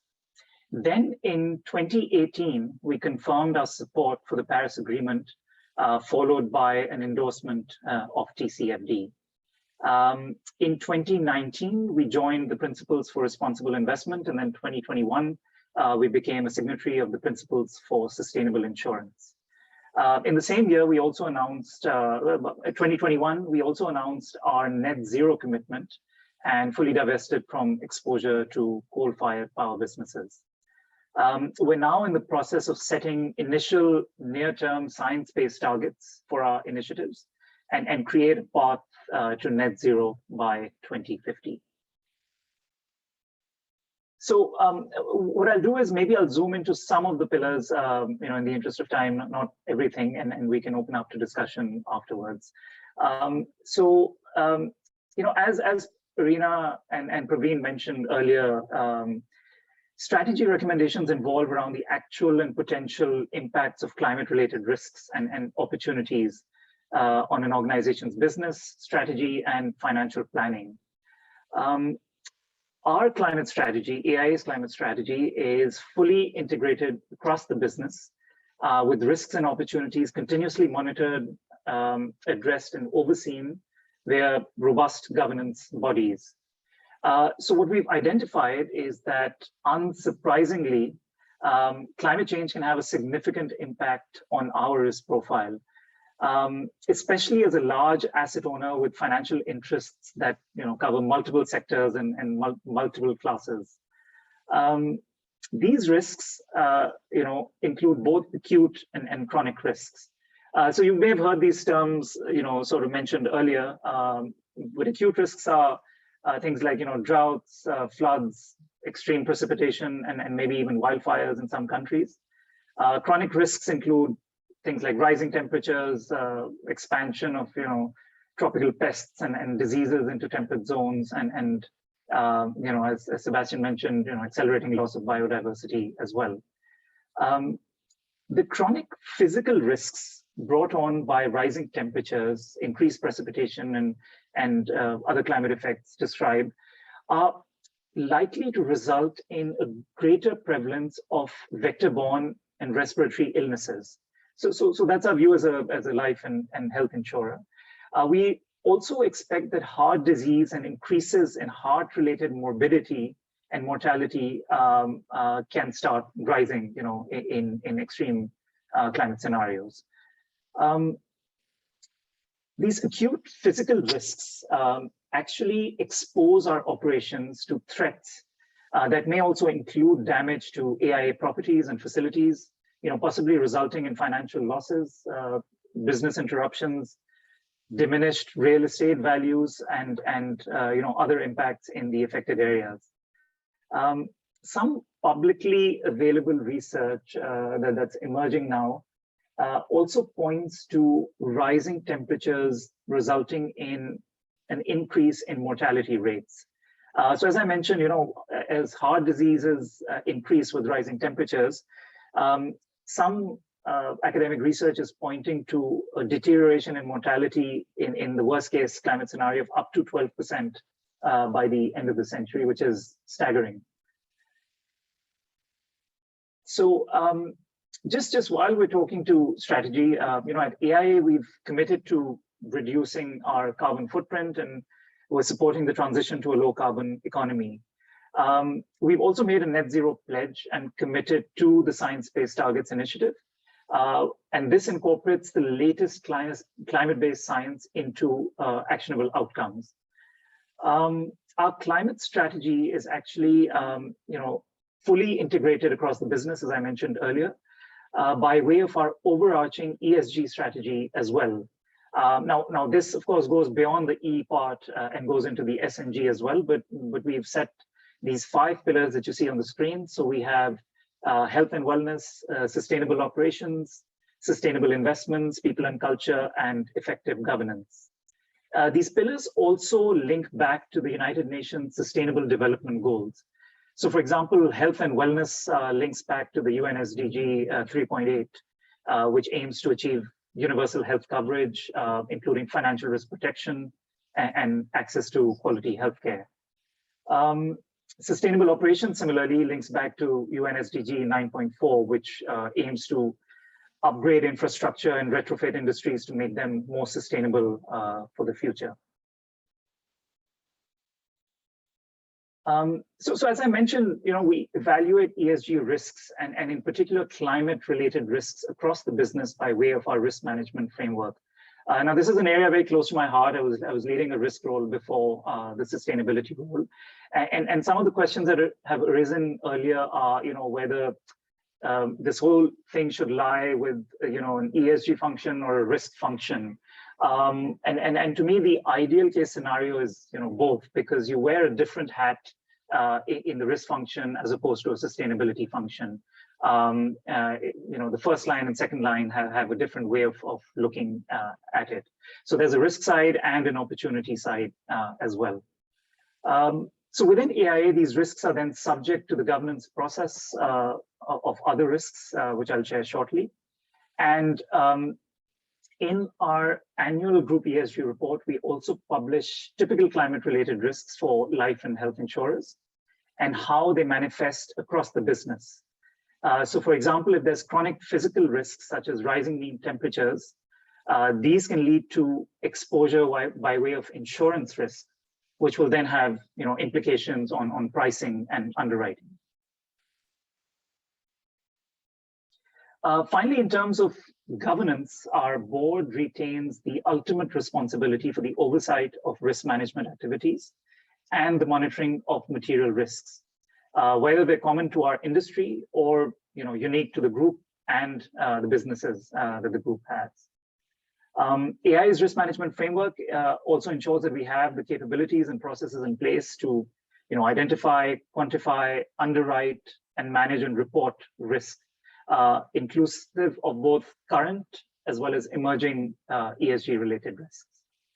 And we follow a similar approach across our business units where these risks will flow through the local risk management committees and then up to the board risk committees for their view. We also have an ESG committee in place, and the purpose of the ESG committee is to develop monitor and support the implementation of our ESG strategy, as per the stretch recommendations. In addition to this, we also have an investment committee which will set and monitor investment ESG criteria, and then establish ESG controls around these policies and procedures. So that's it in a nutshell, and happy to hand back to Matthew for questions. Thanks, Junaid, and thank you to everyone listening, because you obviously have struck a nerve, panel already, because we're getting lots of questions come through. So please keep those questions coming. But I'd like to kick off with one question, actually, which we've had a number of different questions that relates to this, both in the previous session, but also in this session, around scenarios and the choice of scenarios. Sebastian, I know you touched on this a little bit in your presentation, but a range of questions around how did you go about choosing the scenarios in which to include in your analysis for TCFD? Which scenarios did you use, if you can declare that, and the thinking behind it would be fantastic. So maybe if I start with you, Sebastian, given you talked a little bit about that in terms of the IEA scenario, but did you also look at some of the other IPCC scenarios in the assessment of the impacts on your assets and so on? Did you do a 2.6? Did you do an 8.5? What were the scenarios you used, and what was the thinking or the rationale behind what you chose? Yes, no, it's a very important question. So the first point is that we don't have enough relevant scenarios. So it's not as if we had many relevant scenarios and we choose completely the scenario that is ideal for us. It's not that. We have certain criteria to select scenarios, and unfortunately there is no perfect scenario. So we have to deal with imperfection in scenarios. So yes, we are looking at several scenarios. So the scenarios by IEA, so the NZD, but before that we have worked quite a lot on the SDS, the Sustainable Development Scenarios, and others. We are having a close look at the IPCC pathways as well, because they are very interesting as well. So all the scenarios have imperfections. The main imperfection of IEA scenario, for instance, is that they deal only with energy. That is a big part of the climate issue, but that's not the whole of it. So, for instance, we are now working on aligning our credit portfolio for the agriculture sector, and for the agriculture sector, we wouldn't be able to rely on the IEA scenario. So we'll have to select another scenario, because the IEA is not complete enough on the non-energy sector. So yeah, so as a Worldwide Bank, we wanted international scenario. So obviously IPCC and IEA do the job. Robust, so quite well known. We clearly decided not to develop our own scenarios, because if BNP Paribas develops its own scenarios, that can have many good points, but our stakeholders, especially environmentalist NGOs, will criticize these scenarios, because they will say it's not robust enough, it's not okay. So we prefer to rely on external scenarios. So on scenarios developed by international, well-known, quite independent organizations. So IPCC and IEA are very good for this. And the most difficult point actually is to select scenarios that are granular enough. That is, we want to be able to have a scenario that can give us pathways for each economic sector. So that is, year after year, we want to know what should be the carbon intensity of this sector. And that is quite difficult to find a scenario that is granular enough. So yes, for the time being, we rely mostly on IPCC and IEA scenarios, but we are always looking at other scenarios. And yes, the more scenarios we can rely on, the easier it will be to perform a sensitivity analysis, and it can be very useful to perform sensitivity analysis on this long-term and complex issues. Thank you, Sebastian. Maybe Junaid, maybe you'd like to add to it too. The insurance sector is, and you said I think we heard you were an actuary, so scenarios is part of your DNA, I would expect. So yeah, there's a lot of expectations from the actuarial title. Thanks, Matthew. We're leaning more towards the NGFS scenarios, but like Sebastian said, there's pros and cons of different scenarios. I think the key part here is to identify what risks, climate risks, your company faces, and then how they'll interact with your company. So, for example, for a life insurer, generally, the risk is largely on the asset side. AI is one of the largest life and health insurers in the region, and the risk primarily lies on the asset side. Mortality, morbidity may be a distant second.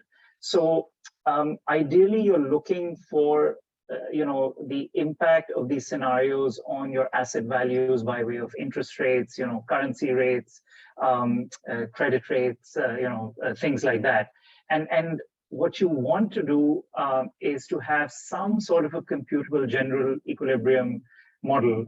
So just to break the jargon, basically what you want is a scenario where these variables talk to each other and interact with each other. So one goes up, what's the impact on the others, how they behave with each other, and then be able to apply it to your actual asset values and see, okay, so NGFS will have a disorderly scenario, or let's say you assume there's a late transition or an early transition. What will the impact be under these scenarios to your asset values? That's one. On the actuarial, side of it, climate change is something that we're expecting to happen in the future. So we have trajectories that we're looking at by the end of the century. The past mortality data, morbidity data doesn't really form a good basis for what we have to project in the future. So the academic side of it is still emerging, but we're getting some sense of how bad things can be. So the idea is to just form sort of a foundational analysis and then iterate as you go on, as more and more data emerges. Yeah. Thanks, Junaid. And I think you made the comment about the NGFS, and what we have seen amongst our clients is those looking to kind of get a picture of geography, and particularly regionally here in Asia Pacific, the NGFS is a good scenario that gives you that detail at the level that a lot of our organizations here are interested in. Which brings me actually a good transition to the next question, which I want to put to you, Noman, which is around organizations and the way that they set metrics at targets. Have you at HSBC considered metrics and targets at the country level? And if not, why not? And if so, what were the challenges in setting those targets?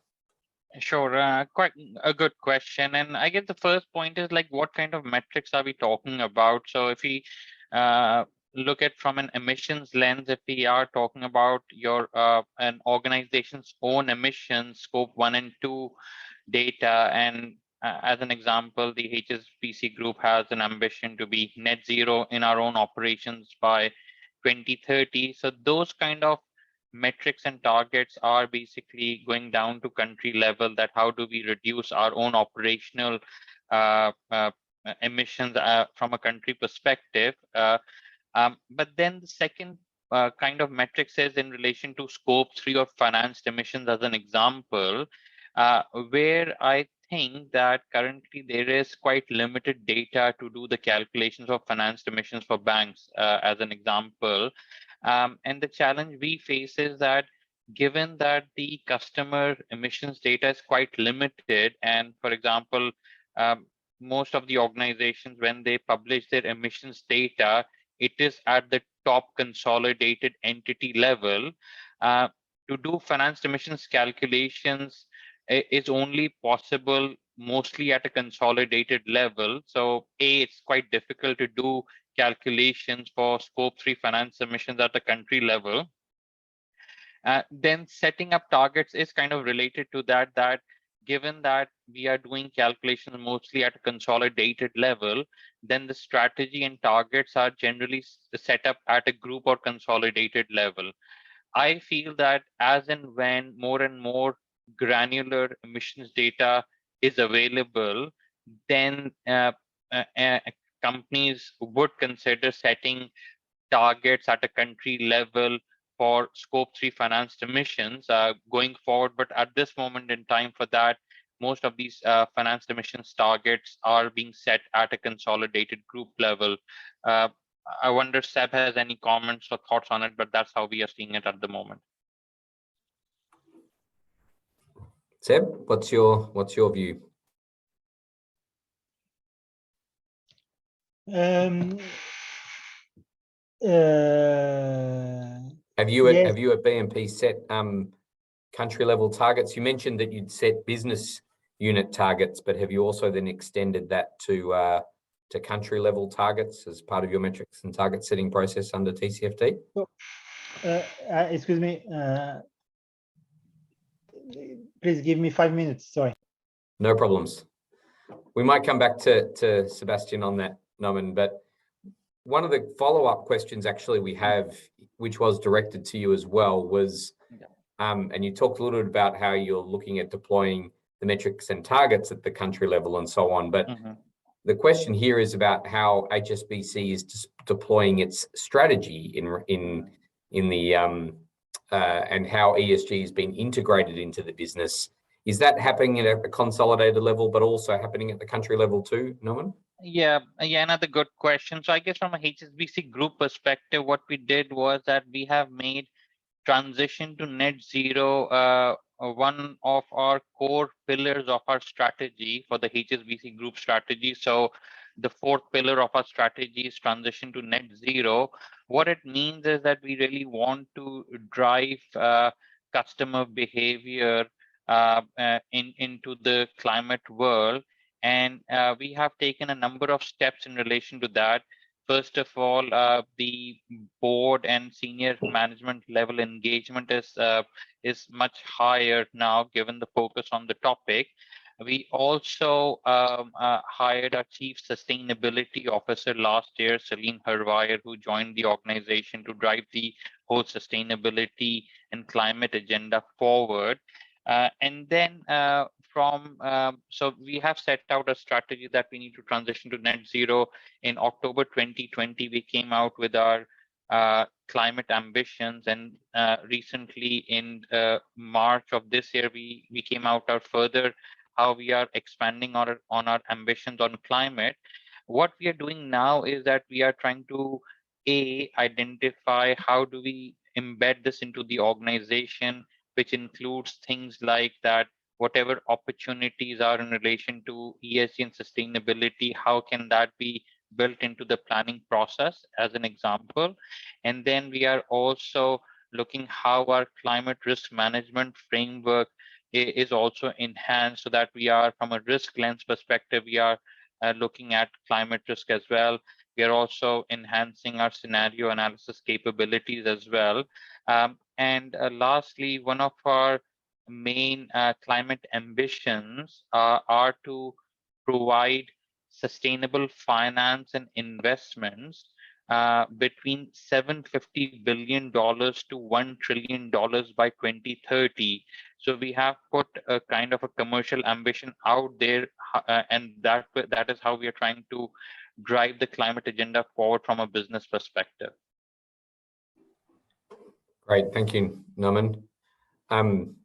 So Junaid, maybe I'll put a question. There's two questions that I'm actually going to join together and ask you from the audience. So one of the questions was, what were the primary challenges your organisation faced when adopting the TCFD recommendations, and how did you overcome these challenges? And then there's also a follow-up, a related question, which is it acceptable to start disclosing only certain parts of the TCFD recommendations So it's kind of an implement question, Junaid, and what your response to that would be. Say for example, if they just started with governance and then moved into strategy, metrics and targets and risk at a later date, how would you respond to that? Okay, so in terms of the challenges, this is an interesting one because, okay, maybe I wouldn't call them challenges. I'd call them, a very big learning experience. Was primarily in the area of risk management. So I imagine most financial institutions have a risk management process which is quite refined, right, with the 3 lines of defense. So you have your first line, which is the business risk takers who own the risk. The second line is your risk and compliance functions, and then the third line is, your assurance functions like internal audit, for example. When it came to climate risk, there's a couple of views on how to look at this risk. So for example, if you have your risk landscape where you have your operational risks and your financial risks and so on, one view is that you look at climate risk as a vertical, like a transverse risk, which cuts across all your other risks. Another way of looking at it is to have a standalone risk, but regardless of either, your outcome is similar. What happens when you start looking at climate risk is that, the first step is to go and ask the first line how climate risk impacts them. And when we did this, we realized that they were clueless on how to answer this question. So we had to iterate and change the way the conversation took place. So an alternate way is to engage the first line with, some kind of granular layered questioning and what we call climate risk drivers. Now, just as an example, the CRO Forum publishes a publicly available report, which lists out some climate risk drivers for financial institutions. And, what this means is that you can translate climate risk into specific physical transition and liability risk drivers. So for example, you can translate physical risks into a rising likelihood and severity of rain and flooding. And you can explain that the science behind it, I'm based in Malaysia. So the science behind it is, for example, that Malaysia has seen rising precipitation in the last 3 decades, which is more than the previous 3 decades. Rising temperatures mean that, there's more water vapor that evaporates and causes denser cloud formation, so precipitation is more. And there's a greater incidence and severity of flooding, which most of us in Malaysia have started seeing evidence of. And once you convey it in this manner, then you ask them, okay, how do you think this particular driver impacts you? And so, if you ask, for example, first line owners who are managing branches, they can immediately connect to the climate risk driver, and then they come up with, okay, here's the controls that we have in place, the flooding happens, and here's the gaps that we have, and here's how we can address them. So it was an interesting challenge, iterating the climate risk approach. Sorry, the second question, Matthew, can you remind me what that was? It was just whether you can implement the TCFD recommendations in a staged fashion. So in Malaysia, we have a climate risk and scenario analysis exposure draft that requires disclosures from 2024 onwards, and it has very specific requirements on what we need to disclose in line with TCFD. So the guidelines are straightforward that everything will need to be disclosed by that date. But it would be a good idea, at least for people in Malaysia, to sort of build up to that and start collecting this information, because all the 4 components sort of, work together and interact with each other as well. So looking at just one silo might mean that you're missing out on some nuances from the other ones as well. Yeah. Yeah, and I would say from our experience, if you're going to do any in the first phase, governance and risk are probably the 2 that are most important, because they should feed into your strategy and then subsequently your metrics and targets as a process. But I agree that they are interrelated, and strategy will also inform risk and so on. So that's a good comment. Sebastian, I might throw to you for the next question, because you mentioned a little bit on this in your opening, which is in helping customers or asset owners to transition. At what point do you decide to divest or exit a relationship? A very challenging question for lenders around the world, including in my own region. Yes, very challenging question indeed. So obviously, what we prefer doing is helping our clients. So we're not trying to.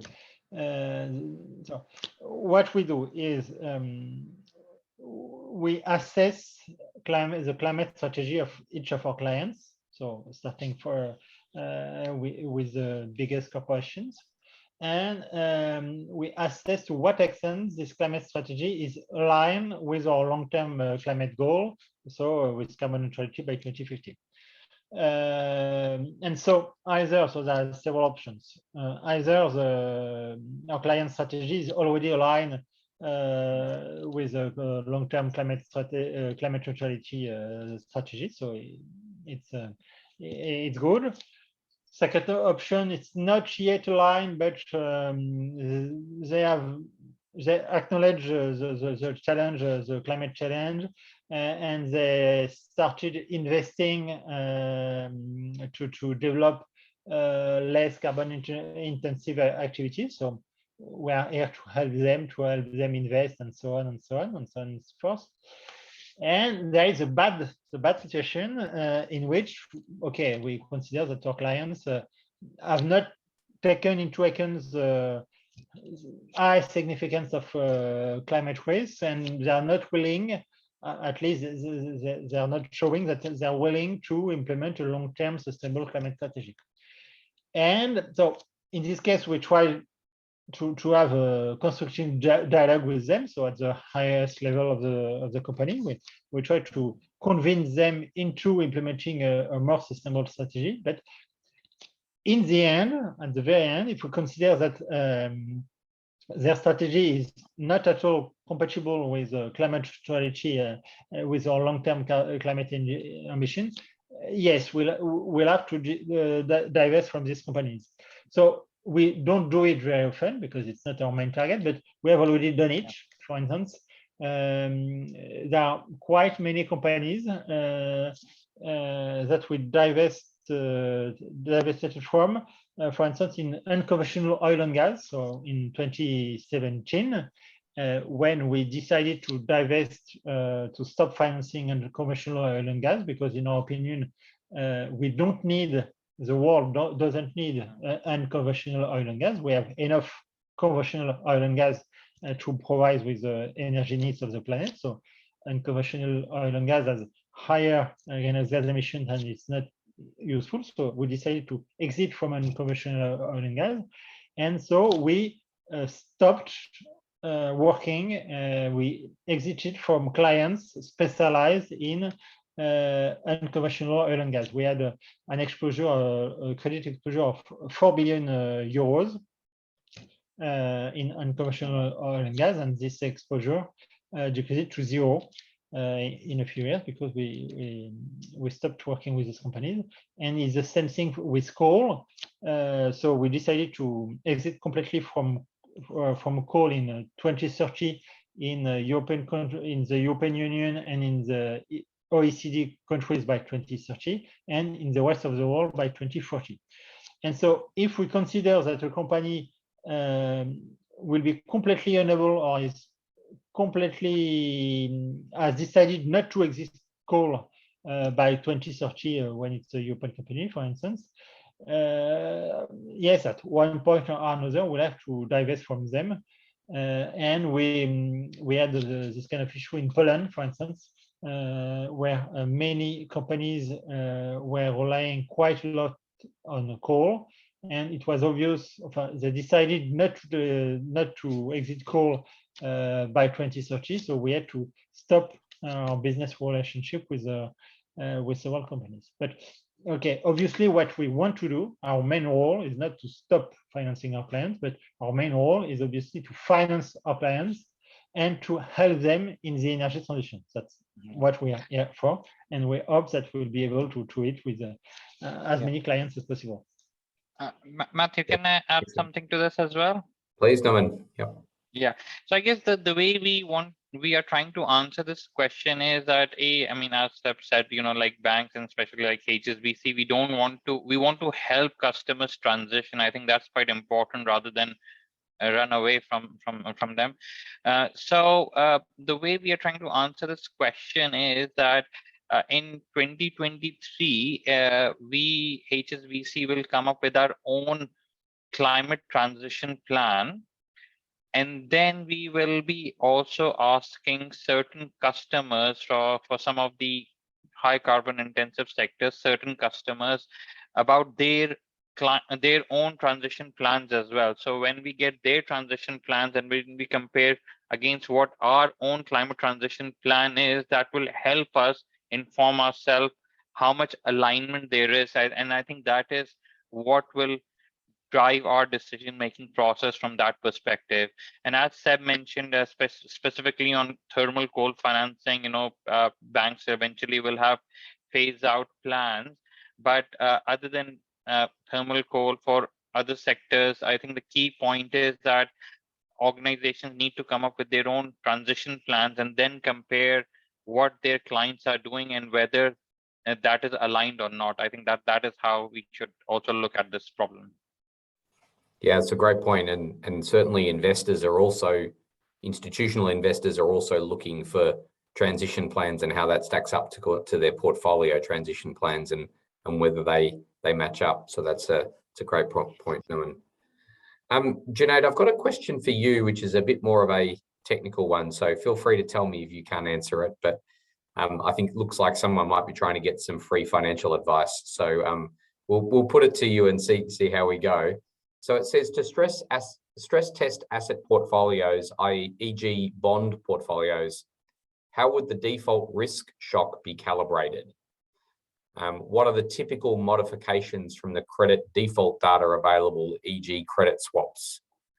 So I think it's the main question here is, how do we start to consider, default risk shocks in asset stress testing associated with climate, which is one of the challenges as to why the TCFD was implemented in the first place, that financial markets didn't deal with risk shocks very well. But what might it mean for things like credit swaps as well? Okay, this is so first of all, the caveat is I shouldn't provide any financial advice. Yes, all the caveats we'll put up the no financial advice provided attached to it, but I think it would follow some kind of logic. If just a very high level general response would be that you would want to stratify your data in some form. So if you're looking at assets, you're looking at bonds, you'll stratify them into different classification. So if you have a local taxonomy, Malaysia has a local taxonomy now. So we have the climate change and principles-based taxonomy, which classifies our economic activities into 5 different categories. So you have your climate supporting, transitioning, and watch list assets. And then my personal take on this is that ideally you'd want to look at your credit risk based on this criteria by different classes of assets, and then you will arrive at some kind of default risk within these classes as well. That's as high level as I can go on this area. Yeah. Okay, great. Thanks, Junaid. So I've got a very simple question, actually, following up that very difficult question, Junaid, and I'll start maybe with you, Naman, which is, how long does it take to implement the TCFD? Then it's got a question, 1 year question mark. So I think the 1 year question mark may be somewhat ambitious, but how long has the journey been for you? And I think we would probably all say this, but your response to this in terms of it's an ongoing journey, but perhaps a response on how long it's taken you to get where you are now and how long you see you've been on this journey for. Sure, I can answer that. So I think, like as I mentioned earlier, so we have been on our TCFD journey and disclosing from 2017 onwards, and obviously it is certainly not a 1 year journey because the kind of 4 pillars, and you work towards those recommendations and disclosures, and how do you embed this in the organization, which includes engagement at the top level. It also includes upskilling of staff. It also includes changes to the processes, metrics. So it definitely takes a long period of time. So, you know, we are like from 2017 onwards, we have produced a TCFD disclosure 5 years and still now. And as we discussed in our 2021 annual report, there are still some gaps in relation to the recommendations. And from a UK perspective, from a FCA perspective, we have a comply or explain disclosure requirement where we kind of touch upon what the gaps are. So I think this is quite an important journey. Certainly, I think it will be quite over ambitious to expect that it can be implemented in 1 year. It will take firms, 3 to 5 years to get to a mature stage, and still a lot more needs to be done. The only point I will say is that given the focus on the topic for new firms or who are just starting their journey now, I think the expectation for them would be to make more steady progress so that they can catch up with the wider market rather than take on, say, 5 to 6 years to do it. So what they plan to do over 5 to 6 years, I think they should try to aim to get to like a 3-year phase, I guess, so that you catch up with the market. Because the problem the challenge we are having now is that the topic is moving so fast and everyone is trying to play catch up. Yeah, I think that's a good point. And EY does an analysis. We put out our climate change disclosure carbon barometer on an annual basis. And even organizations like HSBC and BNP and AIA, it's very challenging to get 100% coverage of all of the recommendations at 100% of quality against each of the criteria that sit under the recommendations. And very few organizations globally have achieved that in the period that we're up to. But if you haven't started yet, Norman, it's time to get moving, I think is the key message there. So we do have a few other questions, but we have run out of time. So I'm going to ask the panel to perhaps, for us to finish up, I'm really keen to hear as a final statement from each of you, what was perhaps some of the expected or unexpected benefits from kicking off the TCFD journey, not just the disclosures, but the actual journey itself, that you would like to share with the people that are thinking about, embarking on this journey or investing in this journey? What were the unexpected or expected benefits that you received from it that will really drive change amongst this group? So maybe Sebastian, I can start with you. Yeah, thank you. So something that was not completely unexpected, but not expected at this level, an outcome was, yes, to be able to discuss climate risk with all the departments of the bank and sharing common knowledge and common vocabulary. And okay, because many people were talking of climate within the bank, but with different metrics, with different words, with different definitions. And so using a common framework for everybody in the bank and this topic has been very, very useful. Great, yeah. The opportunity to engage across the organization on this topic, yeah. Absolutely, that's been a great outcome. Junaid? Yes, so one of the outcomes is, when we often think of climate risk, we feel there's a lot of doom and gloom involved. But there's a bright side to it as well. And then, you uncover it when you have conversations on risk, because you find that there are opportunities. Praveen presented them in the earlier session, but there's quite an aha moment when you're having these conversations on risk. I mean, a very basic example is that you uncover some kinds of, like paper processes that are archaic in nature, and you're like, okay, let's automate them. And not only do they address the climate risk side, but they'll address, customers are happier and stakeholders who are involved in it, get happier as well. So I mean, the one bit of advice there is really get your hands dirty and go in deep and try and find these little opportunities as well. Yeah, I think that's a great point. Disruption can make or break organizations, and so disruption also typically generates opportunity as much as it does generate risk. Norman, from your perspective? So I guess the key benefit which we are seeing is that, which is, as I mentioned, part of our strategy is that we want to help clients transition to net zero. And what that means is really making a difference to the world and help shape the future. I think so that is a key benefit there. And what is related to that is the commercial opportunities out there in relation to climate and sustainability. So there are definitely benefits as the world changes, and there will be more different opportunities out there. And I guess, but one thing we should keep in mind is that this whole area, from a reputational and legal risk point of view, it's quite important that organizations keep an eye on greenwashing as well, because that is quite a real challenge. So yes, benefits out there, but people need to be well aware of the risks, and they need to mitigate those risks as well. Yeah, very sobering point, Norman, to finish on. And I think your point about opportunity and what it might mean for the financial services industry and sectors. I think the statistics we have out there are something like $7 trillion in infrastructure spend is needed for the transition each year between now and 2035. Someone's got to finance all of that. So I'm sure BNP, HSBC, and even AIA are very keen to be involved in that transformation for sure. So I'd like to bring us to a close, and I personally would like to thank Sebastian, Norman, and Junaid for being on the panel today.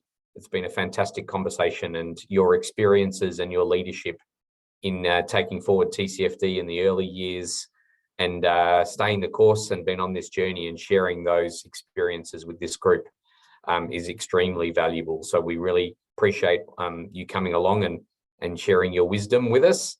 And we say thank you, and thank you to everyone on the call for lots of fantastic questions.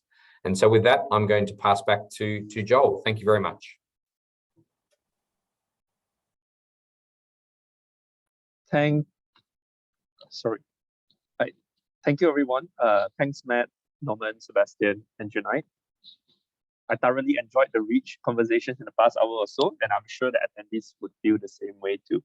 So we have come to the end of our 2-day program. So before I end, I would like to invite the participants here today to complete some feedback polling questions. So Michelle, could you help me to pull out the polling? Sure. So it's just a simple polling question. I just wanted to gather some feedback from participants here today. So we hope all of you enjoyed sharing and discussion from all our speakers over the past 2 days. We would like to thank the JC3, HSBC Amana for organizing this event, MSFI for providing the virtual platform, and the UK government for supporting this initiative through the ASEAN Low Carbon Energy Program. So lastly, thanks everyone for spending the past 2 days with us. We hope that through this sharing, through these discussions, you are able to get more ideas and to get more insights into where to start, how to start, and what do you need to do over the next 1 to 2 years in terms of preparing for the mandatory climate-related disclosure. Surely, I think today's session won't be the end of it. We are sure that the JC3 will come up with other types of capability building according to the needs of the financial institutions down the road. And in that, hope to see you in the future JC3 sessions. We wish you the best in your journey on implementing TCFD. Thank you, everyone. We hope you have a good day. Cheers.